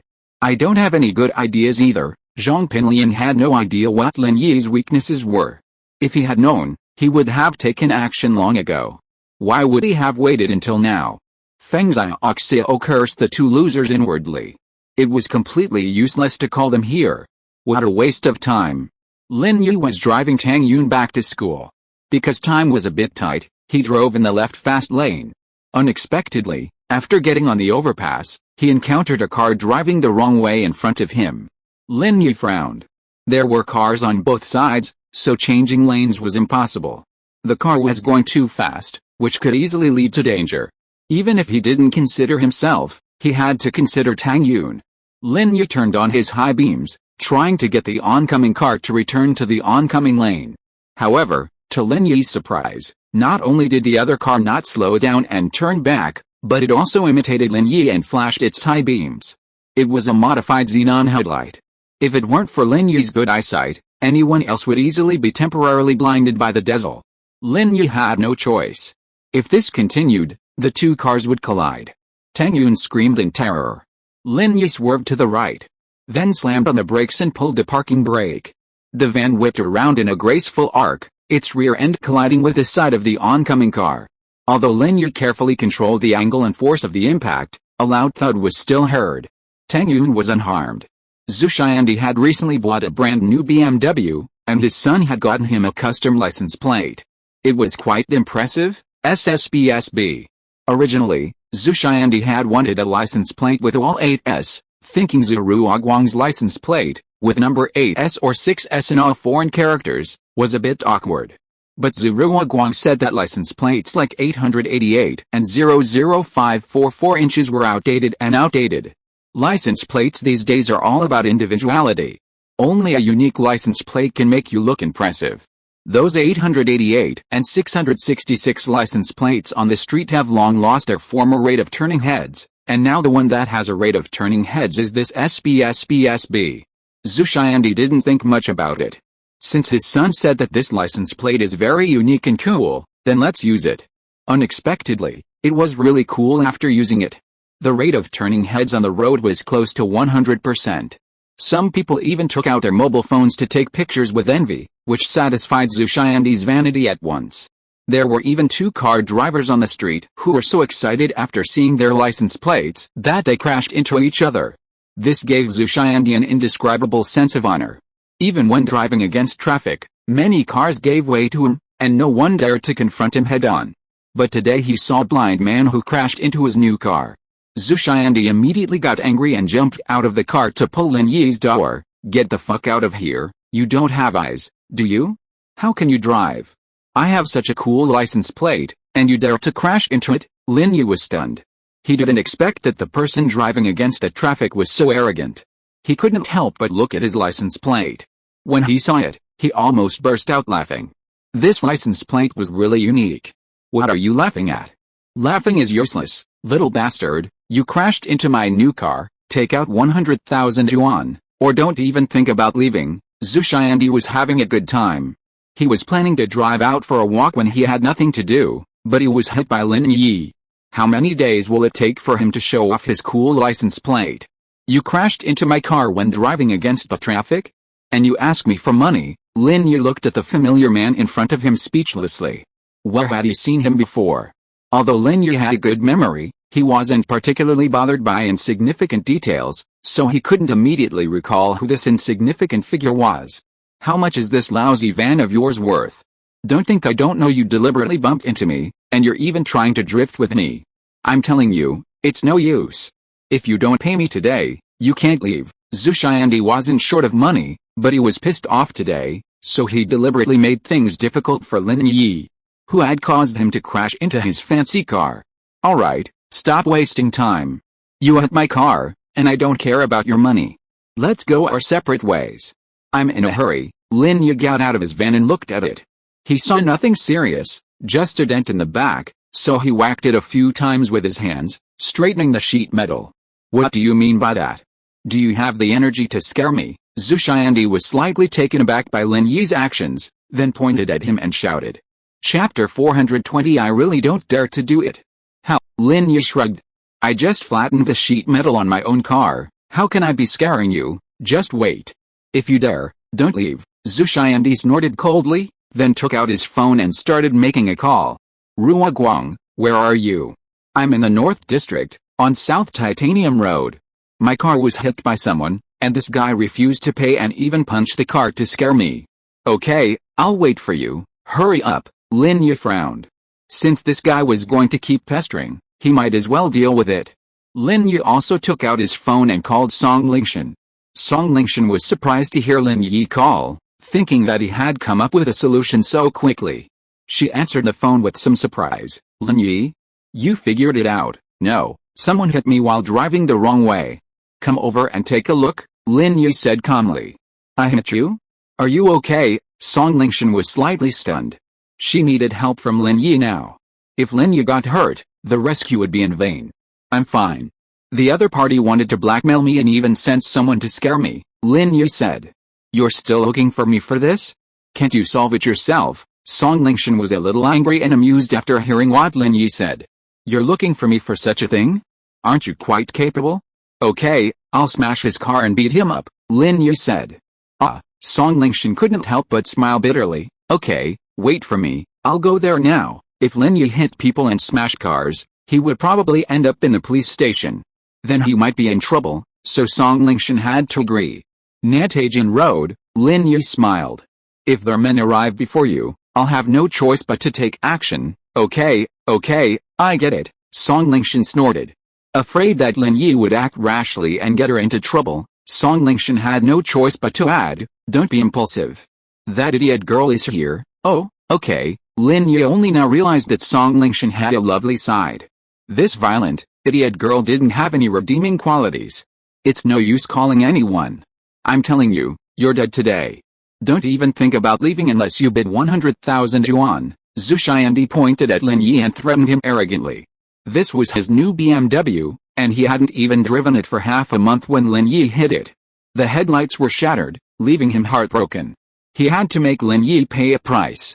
With the roar of an engine and the thumping DJ music, a motorcycle sped over and stopped between the BMW and the van. Zhu Xiandi was overjoyed. Now that his son was here, the man who had hit his car was doomed, no question about it. Dad, what's going on? Who hit you? Zhu Ruoguang jumped off his motorcycle and declared, taking the blame. If he doesn't pay after hitting someone, I'll kill him, that little bastard. Beat him up first, then smash his car and make him pay 100,000 yuan, Zhu Xiandi sneered, pointing at Lin Yi and ordering him. Zhu Xiandi was furious. His brand new BMW, with its flashy license plate, had been ruined by this guy driving a van. He couldn't calm down until he dealt with him. Besides, Zhu Xiandi had been feeling really bad. He'd had his eye on a girl at the company and was about to get her, but her boyfriend had come along and ruined the whole thing. Who? You? Zhu Ruoguang was about to brag about the guy driving the van, but when he turned around and saw Lin Yi, he was stunned. Zhu Ruoguang had better eyesight than his father, Zhu Xiandi. Zhu Xiandi didn't recognize Lin Yi, but Zhu Ruoguang recognized him immediately. Why is it you? Without waiting for Lin Yi to reply, Zhu Ruoguang quickly turned around and grabbed his father Zhu Xiandi's arm, pulling him aside and whispering, Dad, why did you provoke him again? I couldn't even hide, and you provoked him again. Aren't you just looking for trouble? Who? Do you know this kid? Zhu Xiandi was stunned. Even the few men who came with Zhu Ruoguang were stunned, wondering why Zhu Ruoguang said that. Isn't he the one who threw you out of the hospital ward? Zhu Ruoguang said with a wry smile, Dad, just apologize to him and don't cause trouble. This kid is not simple. Apologize? How can that be? I don't believe that he can fight 4 people with his 2 fists. You have so many people here, why are you afraid of him? Zhu Xiandi frowned. After all, he was a celebrity. He was hit by a car on the street and had to apologize to a little kid. If this got out, where would his face be? How embarrassed would he be? Then find someone else. Dad, I don't want to die yet. Zhu Ruoguang shook his head. Lin Yi had already left him with a psychological trauma last time. He simply couldn't think of going against Lin Yi. You're a useless piece of crap, Zhu Xiandi snorted. Your brother is even more courageous than you. Next time, I'll have him take the others to deal with that brat. Zhu Ruoguang lowered his head and said nothing. He truly didn't dare to attack Lin Yi, not pretending to. So, no matter what Zhu Xiandi said, he pretended not to hear. Waste, Zhu Xiandi was furious. Just as he was about to say something else, sirens blared nearby. A police car sped by and screeched to a halt next to Zhu Xiandi's BMW, its lights flashing. Song Lingshan breathed a sigh of relief when she saw that everyone present was alive and well. She had hurried all the way here, running red lights, fearing that Lin Yi would get her in trouble. Fortunately, it looked like Lin Yi hadn't attacked anyone. Everyone, follow me back to the police station. Song Lingshan, her heart in her throat, naturally furious, pointed at Zhu Xiandi, Lin Yi, and the others and shouted. Zhu Xiandi was surprised by the sudden arrival of a police officer and frowned. He hadn't called the police, so why were they here? Could she be just passing by? How nosy. Hey, young comrade, I have friends in the traffic police. You have nothing to do here. We can handle it ourselves. Zhu Xiandi waved his hand at Song Lingshan. In his opinion, Song Lingshan was young and a policewoman. She must be a recent intern, so he didn't pay much attention to her. She was pretty and had a hot body, but Zhu Xiandi wasn't stupid enough to tease a policewoman. He didn't want to go to the detention center and eat prison food. Are you leaving or not? Song Lingshan asked directly, ignoring what Zhu Xiandi said. Chapter 421 Give you a task. Okay, wait, I'm going to make a call. Zhu Xiandi casually pulled out his phone and dialed a number. Hello? Brother Wang? This is Zhu Xiandi. I had a car accident on Nantajan Road and was just about to settle it privately when a police officer came over to take care of it. So, why don't you talk to her? Okay, I'll give her the number. Zhu Xiandi handed the phone to Song Lingshan and said indifferently, answer it. Song Lingshan glanced at Zhu Xiandi with a half smile and took the phone. Hello, this is Song Lingshan. Who are you, Captain Song? The other party was about to speak when he heard Song Lingshan's name and was immediately startled. Song Lingshan from the criminal police team was a well-known figure in the Songshan city police system. Who would dare to go against her? It was impossible for a mere traffic policeman like him to order the captain of the criminal police team around, right? Moreover, since Zhu Xiandi has been targeted by Song Lingshan, it might be a big case. Who knows, this guy might be engaged in some illegal business. I have to quickly draw a clear line between myself and him. Thinking of this, traffic policeman Brother Wang hurriedly said, It's okay, Captain Song, I won't disturb you from investigating the case. Song Lingshan returned the phone to Zhu Xiandi. Zhu Xiandi didn't hear what Brother Wang said on the other end, but he clearly heard Song Lingshan say I am Song Lingshan, so he thought that everything was settled. So when he was about to thank Brother Wang, he found that the other party had hung up the phone. Zhu Xiandi didn't think much about it. He thought the other party was busy. As long as the matter was settled, it would be fine. Brother Wang told you, right? Little comrade, you can leave now. Don't meddle in other people's business in the future. Dad Zhu Ruoguang was so scared that he quickly went to pull Zhu Xiandi. Zhu Xiandi didn't know Song Lingshan, but how could Zhu Ruoguang not know her? As the gang leader of the North District, if he didn't know the captain of the criminal police, he would have been in vain. Seeing his father preaching there without knowing the consequences, his face turned pale with fear. What are you doing? Zhu Xiandi glared at his son with some dissatisfaction. Just tell me if you have anything to say, Dad. She is Captain Song of the criminal police team, Zhu Ruoguang said carefully. Huh? Zhu Xiandi was stunned like a fool. She is the captain of the criminal police. Are you going to leave or not? I don't need to do it, right? Song Lingshan took out the handcuffs and glared at Zhu Xiandi. Let's go if you want to. Zhu Xiandi looked miserable. He didn't expect that he would actually offend the captain of the criminal police. If he didn't leave, he would probably draw his gun next. It has nothing to do with me. I'm just passing by. Zhu Ruoguang didn't want to go to the police station. You're going to. You're illegally driving an unlicensed, modified motorcycle, and I suspect you're planning to cause trouble. Song Lingshan didn't give Zhu Ruoguang a chance to defend herself. I know you. Even if the monk runs away, the temple won't. You can choose to run away. I'm not running away. Ha, I'm going to cooperate with the investigation. Zhu Ruoguang chuckled bitterly. Thank you, idiot. Lin Yi was grateful that Song Lingshan had shown up to save him. Although Zhu Ruoguang's arrival immediately reminded Lin Yi of Zhu Xiandi, it would have been easy to dismiss them. But Song Lingshan's speed made Lin Yi think she was pretty good. No. You're coming with me too. Song Lingshan was furious. You can call me idiot in private, can't you? How am I going to come down like that in front of so many people? So, her anger flared up, and she refused to give in to Lin Yi. I'm going to. Lin Yi pointed at his nose speechlessly. He was about to say something, but Tang Yun spoke first. Let's go. We have to cooperate with the investigation. It's our duty. Tang Yun, a good girl, naturally wouldn't refuse to go to the police station to cooperate with the investigation. And it's not our fault. It's their fault. We can explain it all by going to the police station, okay? Lin Yi nodded with a wry smile. Tang Yun was truly a good girl. Lin Yi thought, no matter what Song Lingshan said, he would just leave. He didn't believe she would dare to take him back. Huh? Song Lingshan breathed a sigh of relief. Her previous words had been blurted out in anger, without considering the consequences. But after she said them, she felt a little regretful. When had Lin Yi ever given her face? Wouldn't it be humiliating to order him? If Lin Yi turned and left, she would be even more embarrassed in front of Zhu Xiandi and his son. This was even more serious than the brainless girl she had called before. Now that Tang Yun had actually volunteered to go to the police station, Song Lingshan breathed a sigh of relief, feeling a sense of gratitude towards her. She was also secretly annoyed by Lin Yi's obedience and protectiveness towards her. She was no less capable than Tang Yun, wasn't she? She was every bit as beautiful and tall as Tang Yun, and her figure was several times more voluptuous. How could such a blind man like Lin Yi be so rude to her? The more Song Lingshan thought about it, the angrier she became. Why was Lin Yi so gentle with Tang Yun and this way with her? Was she so annoying to him? She had to act like a complete idiot to ask him for a favor.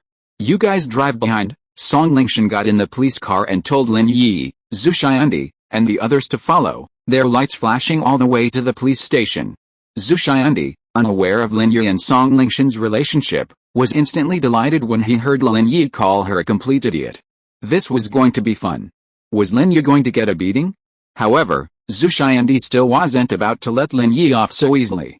On the way to the police station, he called his youngest son, Zhu Ruiming. Hey, Ruiming, are you in school? Zhu Xiandi always urged Zhu Ruiming to study hard and not get involved in fights, but this time he was furious. His eldest son, Zhu Ruoguang, was such a wimp that he couldn't even teach anyone a lesson. But his youngest son was a reckless character. Although he always urged him to study hard, Zhu Xiandi knew exactly what kind of person he was. Dad, I'm in school, studying. Zhu Ruiming had just finished a meeting with Feng Xiaoxiao and was startled by his father's call. Could he be checking on him? He quickly explained. Okay, stop talking nonsense, Zhu Xiandi scolded. What kind of person are you? Don't I know? I'll give you a task. Go to your Uncle Yan's villa in the northern suburbs, and ask him to block a person at the door of the police station. I will send you the information of that person later. Let me go. Zhu Ruiming was stunned. He didn't expect his father to let him do this. Wasn't it always given to the eldest brother to do it before? And the first time he let him take Uncle Yan to do something, that's awesome. The eldest brother didn't even have this treatment. Uncle Yan is a yellow level master. Just thinking about going out with a yellow level thug makes me feel awesome. Chapter 422 Ambush and Interception. Yes, you go. Zhu Xiandi was furious. Otherwise, he wouldn't let Zhu Ruiming do this. He couldn't stand it any longer, especially after learning that Lin Yi was the one who threw him out of the ward that day. Zhu Xiandi was even more furious. He had to teach Lin Yi a lesson. Okay, I'll be there right away. Zhu Ruiming quickly nodded in agreement.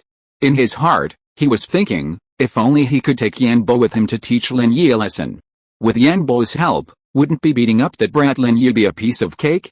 Of course, Zhu Ruiming didn't know that the crippled Black Panther brother who was in prison was also a yellow rank master, otherwise he wouldn't have thought so. Listening to Zhu Ruiming's excited tone, Zhu Xiandi sighed slightly and hung up the phone, thinking to himself that his youngest son was truly ruthless. Had his original strategy been misguided?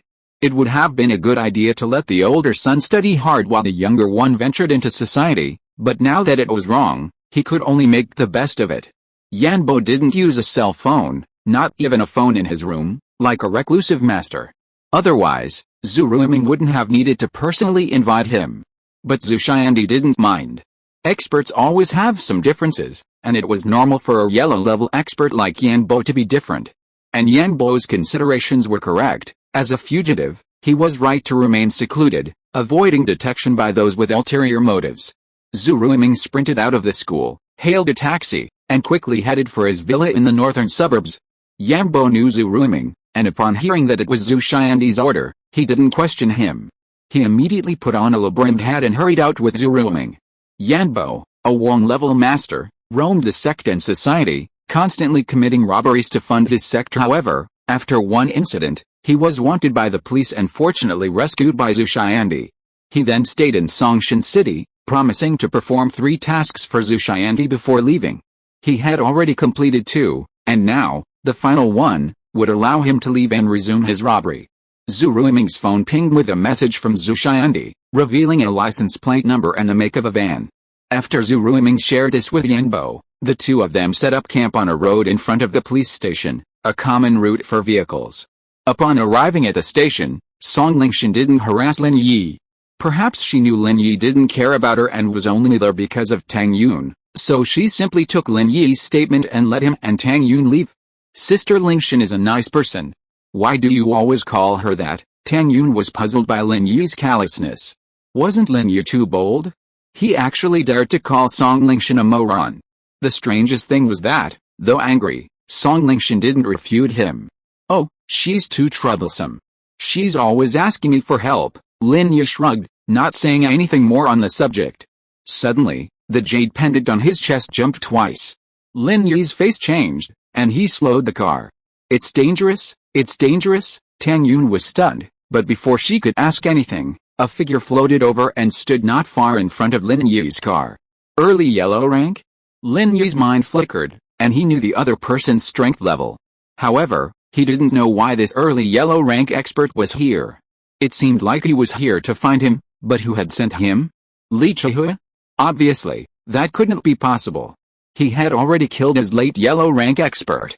Wouldn't it be tantamount to sending another early yellow rank expert to his death? I believe he is not that stupid. Zhang Fabei? That shouldn't be possible. He had already sent Brother Black Panther to jail. Jin Gubang? He was the only possibility Lin Yi could think of. But the next moment, Lin Yi unexpectedly discovered that he was wrong. The person who jumped out from behind this early yellow rank master was not Jin Gubang, but Zhu Ruiming. When Zhu Ruiming saw Lin Yi and Tang Yun in the car, he was stunned and almost burst into laughter. He recognized Lin Yi's van, but he couldn't remember Lin Yi's license plate number. Before, Yan Bo had sharp eyes and saw Lin Yi's car coming first, so he jumped out.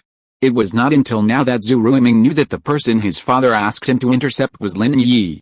In an instant, Zhu Ruiming was like a small universe exploding, his whole body filled with excitement and excitement.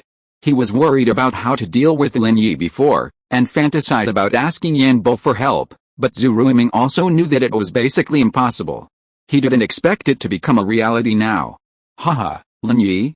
It's you? Zhu Ruiming laughed out loud. Didn't expect it? You didn't expect that you would have this day, did you? Classmate Lin Yi? I asked you to pretend with me, this time I will let you die. Damn it, you want to snatch Tang Yun from me, who the hell are you? Leave Tang Yun here today, and then I will spare your life. Lin Yi looked at Zhu Ruiming in astonishment. Is this guy too naive? He got a master of the yellow rank and thought he was invincible? Not to mention the early yellow rank, even if it was the late yellow rank, he would have the strength to fight. Ever since he cultivated the first level of Xuanyuan Yulong Jue to perfection, Lin Yi's strength has been comparable to that of the late yellow rank, and he can even cross levels and compete with the masters of the early Zhuan rank. Have you eaten too many brain-dead movies? Lin Yi looked at Zhu Ruiming like a fool. There is no such thing as a brain-dead person like you, right? You are not just an ordinary brain-dead person, you are really too brain-dead. Brain-dead girls are 10,000 times smarter than you. He Tang Yun of course knew who the brain-dead girl Lin Yi was talking about. When she heard Lin Yi say that, she couldn't help but laugh, which made Zhu Ruiming stunned. The idea of taking Tang Yun for himself was even stronger. It would be a waste to give such a good thing to Lin Yi. Brain-dead girl? Zhu Ruiming didn't know who the brain-dead girl was, but he knew that what Lin Yi said was definitely not good. He gritted his teeth and said, Lin Yi, it's useless for you to say anything now. Since you don't know how to appreciate it, I can only be rude. Uncle Yan, kill him. Leave that girl to me. Zhu Ruiming was suspected of falsely conveying the imperial edict. Zhu Xiandi only asked him to teach Lin Yi a lesson, but Zhu Ruiming changed it to killing Lin Yi. Pa! Lin Yi slapped Zhu Ruiming in the face again. I told you not to have any ideas about Tang Yun anymore. Do you have no memory or are you deaf? Zhu Ruiming didn't expect Lin Yi to be so arrogant and dare to slap him in front of Yan Bo. He screamed in pain. Yan Bo, hurry up and kill him. Chapter 423 Effortless. Yan Bo nodded slightly and launched a punch at Lin Yi. In his eyes, although Lin Yi was faster, he was still just an ordinary man, and one punch from him would be enough to finish him off. Pa! Zhu Ruiming was shocked, and so was Yan Bo. Lin Yi slapped Zhu Ruiming in the face again, ignoring Yan Bo's blows and not even dodging them. Are you mentally retarded? You've found a frail old man to deal with me? Brain-dead pills may be delicious, but you can't eat too much? I've never met anyone as mentally retarded as you. Lin Yi shook his head. After Yan Bo's shock faded, he almost laughed out loud. He was truly ignorant and fearless. He, a master of the early yellow rank, was just a frail old man in his eyes. His frailty was true. He had been in poor health since childhood, and had only progressed to the early yellow rank, with no real progress. That was why he volunteered to be the vanguard of his family sect, coming to the secular world to plunder money to support his family's expenses. But that was compared to the rest of the family. How dare this young boy in front of him call himself an old man? Yan Bo's blood surged, and he increased the strength of his hand, ready to punch Lin Yi to death. However, before his fist hit Lin Yi, there was a crisp pop sound, and Yan Bo stumbled and fell to the ground, with 5 red marks on his face. Do you think you are so awesome? You are an early yellow rank master, so amazing? Don't you feel ashamed that an old man of your age is bullying 2 young people like us? As he said that, Lin Yi stepped on Yan Bo's head, directly deforming the left half of his cheek and knocking out his teeth. Lin Yi's words made Zhu Ruiming and Tang Yun break out in a cold sweat. They'd heard of young people bullying old men, but they'd never heard of old men bullying young people. However, Yan Bo didn't see anything wrong with Lin Yi's words. Tang Yun and Zhu Ruiming understood that this only applied to the secular world, not the martial arts world. In the martial arts world, the older one gets, the more powerful one becomes. If the elderly bullied the young, it would be criticized as bullying the weak. But was he actually bullying the weak? Yan Bo felt like crying. He had really misjudged the young man. Not only did he see through his strength at a glance, but he also beat him effortlessly. He was a dignified early yellow rank expert, yet he was being trampled on like a dead dog, leaving him no room for resistance. Judging from this situation, the other party must be at least a mid or even late stage yellow rank expert. Uncle Yan, what are you doing? Don't worry, there's no one here, just kill him. Zhu Ruiming hadn't fully grasped the situation. He thought Uncle Yan was deliberately showing weakness, feigning to be cornered by Lin Yi, only to attack him with a vengeance. While that would achieve his goal, it felt a bit unsatisfying, not as satisfying as simply killing Lin Yi. So Zhu Ruiming anxiously reminded Uncle Yan. It wasn't surprising he'd thought so. In his eyes and heart, an early yellow rank expert was a godlike being, a symbol of invincibility. He'd once heard his father, Zhu Xiandi, say that it took several armed police officers to barely restrain Uncle Yan. What kind of a concept was that? In a one-on-one fight, Uncle Yan would be unbeatable. Although Zhu Ruiming wasn't entirely sure what the early yellow rank level was, he felt it was definitely stronger than Lin Yi. No matter how skilled or powerful Lin Yi was, he was just an ordinary person. How could he compare to a martial arts master? Even if Lin Yi beat Black Panther brother to pulp, he was just a small-time thug. No matter how powerful he was, he would never be stronger than a yellow rank master. That's why Zhu Ruiming could say such ignorant and stupid things. After hearing what Zhu Ruiming said, Yan Bo secretly groaned in his heart. Don't you see the situation clearly? Do you think I want to be stepped on? I have to be stepped on. The opponent's strength is obviously much higher than mine. I am no match for him. Zhu Ruiming, how did you know I was here? Lin Yi stepped on Yan Bo one by one, and did not forget to ask Zhu Ruiming a question. Lin Yi, there's no need to be so arrogant. When Uncle Yan gets angry, you'll be dead. Zhu Ruiming, the fool, still hasn't grasped the situation clearly and still thinks Uncle Yan can kill Lin Yi. You hit my dad's car and broke my brother's hand. This time, I'm bringing Uncle Yan to stop you. Oh? That idiot from before was your dad. Lin Yi suddenly realized. No wonder Zhu Ruiming knew where he was. It turned out to be the son of Zhu Xiandi and the younger brother of Zhu Ruoguang. It really proves the saying that if you are not from the same family, you will not enter the same door. They are all fools from the same family. Uncle Yan, what are you doing? Hurry up and kill this kid. Zhu Ruiming was confused when he saw that Uncle Yan had not yet attacked. Old Jiao, there are too many people here. It's not easy to kill this old guy. Is there any possibility of crippling his strength? Lin Yi secretly asked Jiao Yezi in the jade pendant. Of course, Elder Jiao's voice rang out. Those who reach the yellow rank through immature cultivation methods in the martial arts world often have numerous flaws. How can they compare to the power of your Xuanyuan Yulong Jue? Anyone who hasn't reached the earth rank has a weak spot. If you break that weak spot, they're essentially ruined, unless they retrain their body and re-enter the yellow rank through external cultivation techniques. So where's his weak spot? Lin Yi was surprised and delighted after hearing Elder Jiao's words. I don't know that either, Jiao Yezi said. Lin Yi nearly fell over. Jiao Yezi didn't know either, but generally, the weak spot for yellow rank cultivators is near the Danshan, except for some exceptional external cultivators. Jiao Yezi's next words gave Lin Yi hope. Bang! Lin Yi kicked Yan Bo in the Danshan. Yan Bo let out a ghostly scream and fainted. He collapsed to the ground like a deflated balloon. Lin Yi knew he had broken Yan Bo's weak spot, effectively crippling him. The moment he kicked, Lin Yi could feel the vital energy in Yan Bo's body rapidly draining away until it vanished. Just as Elder Jiao had said, Lin Yi could no longer sense Yan Bo's strength. To him, Yan Bo was no different from an ordinary old man. Zhu Ruiming was stunned by the scene before him. He hadn't expected Yan Bo to faint. Was it real or just a facade? But the next moment, Zhu Ruiming saw Lin Yi walking towards him. Chapter 424. He is mute. A chill surged from the soles of his feet to his head. Zhu Ruiming looked at Lin Yi in horror. What are you doing?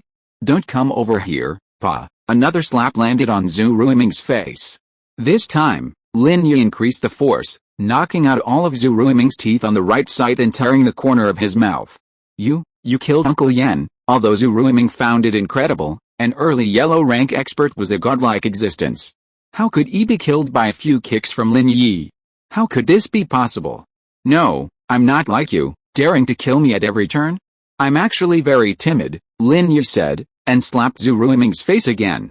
His face was almost turning into a pig's head. It's a misunderstanding, boss Lin Yi. Actually, it was my dad who asked me to bring Uncle Yan to cause trouble for you. It has nothing to do with me. I'm just a messenger. Please don't cause trouble for me. Zhu Ruiming knew that he could not outrun Lin Yi. Running away would be tantamount to seeking death.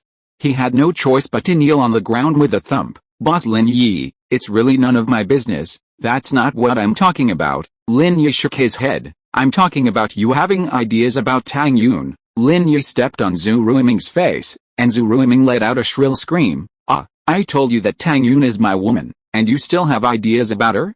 Do you want to die? Lin Yi felt that if he didn't teach Zhu Ruiming a profound lesson, he would not know that there was a scary thing in the world called death.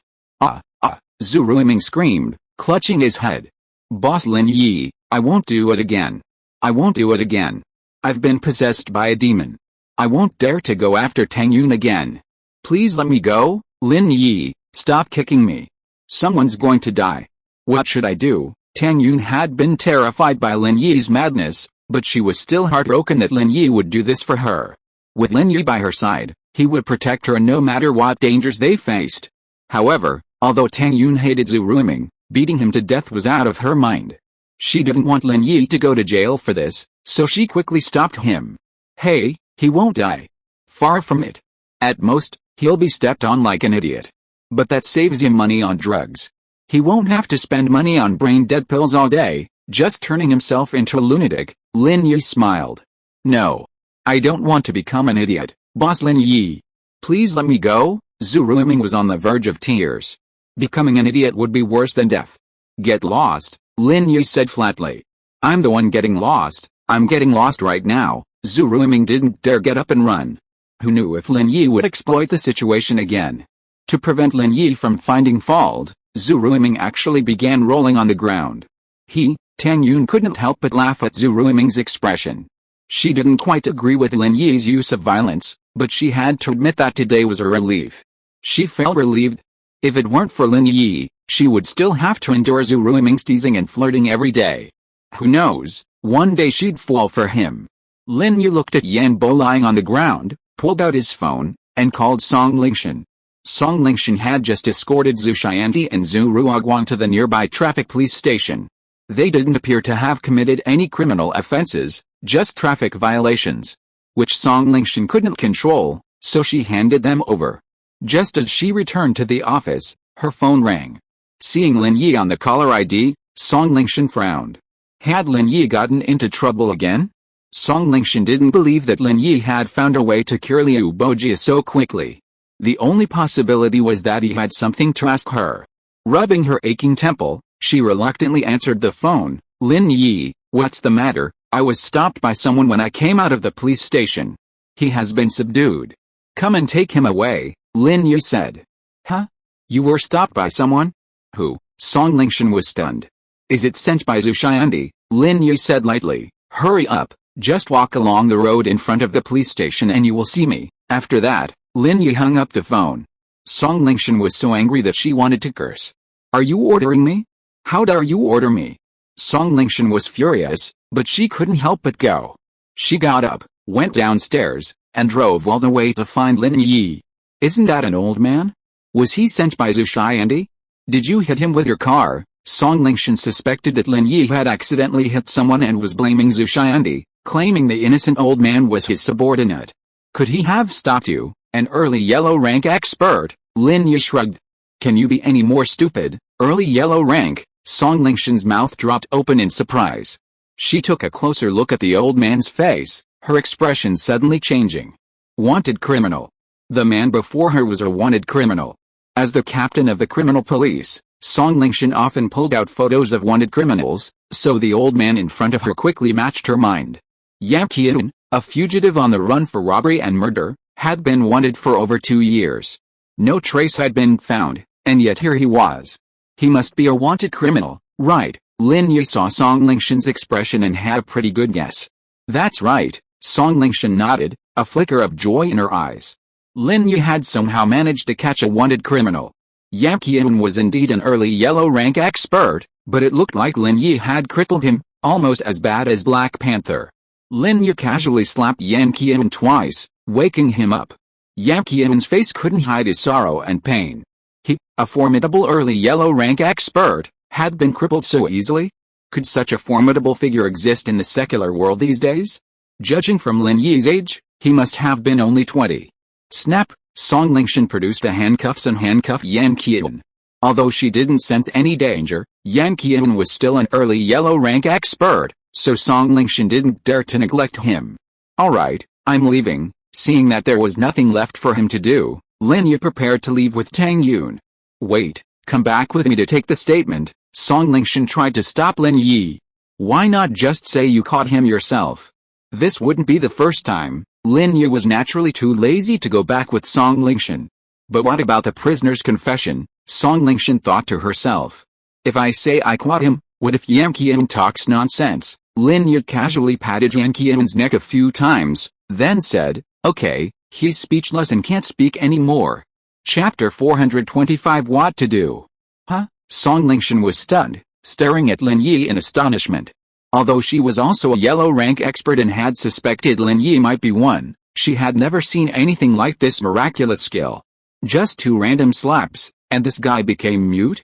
Yambo was also a little unconvinced. He had never seen Lin Yi use such a technique before. Could it be acupressure? Impossible. As a martial artist, he had never heard of anyone who could do acupressure. It was only something in novels and TV dramas, not in real life. So he was a little skeptical of Lin Yi's words. Just when he was about to speak to prove that he was not mute, he was shocked to find that he could not speak. Song Lingshan looked at Yang Qian, who was mumbling there, and was speechless.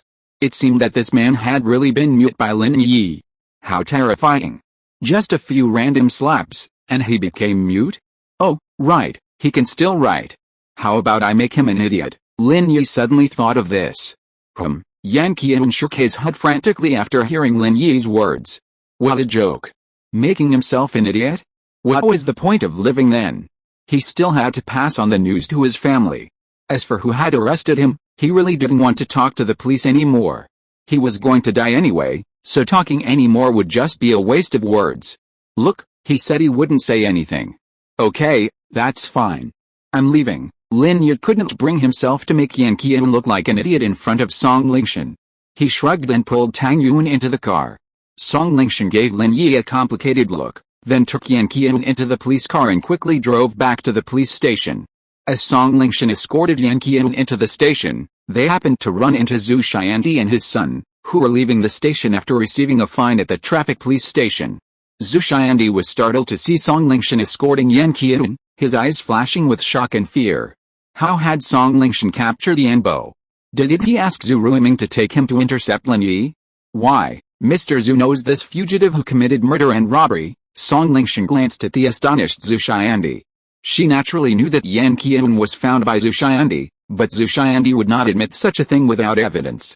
No, I don't know him, Zhu Xiandi shook his head quickly and quickly pulled Zhu Ruoguang away. He didn't dare to have anything to do with the murderer, although they obviously had a relationship. Song Lingshan sneered at the backs of Zhu Xiandi and Zhu Ruoguang as they left.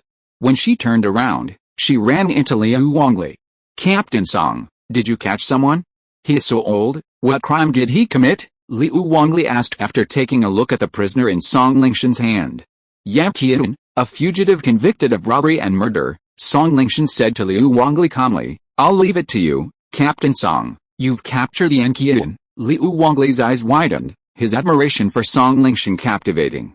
Over time, Song Lingshan had repeatedly solved major cases, rapidly rising in the police department and the criminal investigation team, becoming a worthy successor to Yang Huaijin. The previous voices that Song Lingshan only knew how to charge forward but not solve cases had dissipated. It seemed everyone recognized her. Liu Wangli felt uncomfortable being talked about by others, but now all the praise was coming, and Liu Wangli was also amazing.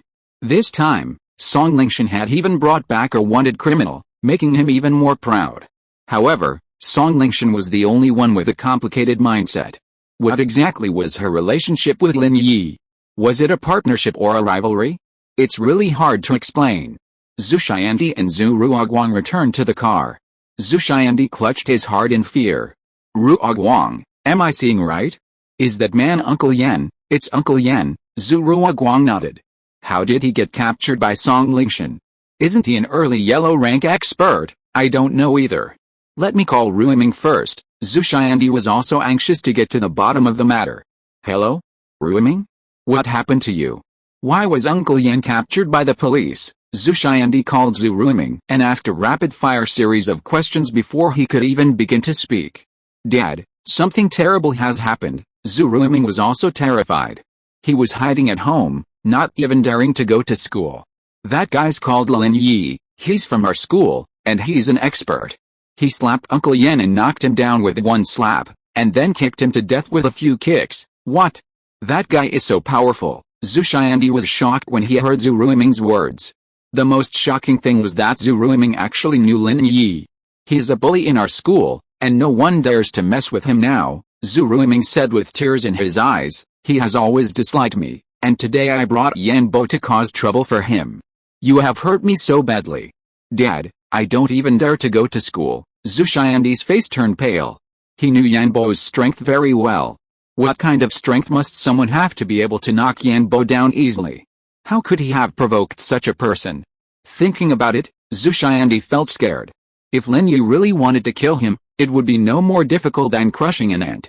Last time, he even competed with him for a award. The consequences were unimaginable. The one with the ugliest expression was not Zhu Xiandi, but Zhu Ruoguang. He also heard the voice on the phone in Zhu Xiandi's hand, and he was more scared than Zhu Xiandi. "Dad, I told you that we can't afford to provoke this guy, but you insisted on provoking him. Now we are finished. He wants to kill us, like a game. What should we do in the future? Last time you asked me to take people to teach him a lesson. It's a good thing I didn't go, otherwise you would be burning paper for me now." "Okay, Ruoguang, don't be afraid. Although Lin Yi is very powerful, he didn't do anything to us, right? He kept Yan Bo and let Ruiming go, which means he is too lazy to bother with ordinary people like us. We should not provoke him in the future. Find a way to find an opportunity to give him a red envelope, and we will hold a banquet to apologize to him. I don't think he will pursue it, right?" Zhu Xiandi was a big shot after all. He analyzed a countermeasure directly. "That's the only way," Zhu Ruoguang nodded. "Last time, I was possessed and wanted to tease the girl next to him. It scares me just thinking about it. Yeah, this time I've got his face perfectly memorized. I even took a picture and saved it on my phone. From now on, if we see him, we'll avoid him. If we can't avoid him, we'll be more respectful. As the saying goes, don't hit someone who smiles. If we're more flattering, he's a superior, so he shouldn't bother with us, right?" Zhu Xiandi said. "That's the only way to comfort myself." Zhu Ruoguang still looked bitter. A new week, calling for recommendations. Thank you everyone. End of this chapter. Thank you very much for reaching the end. Don't forget to like. Looking for more exclusive content and immediate access? Subscribe to our Patreon. Remember, every like, subscription, or donation encourages us to continue. Thanks to everyone, see you in the next video.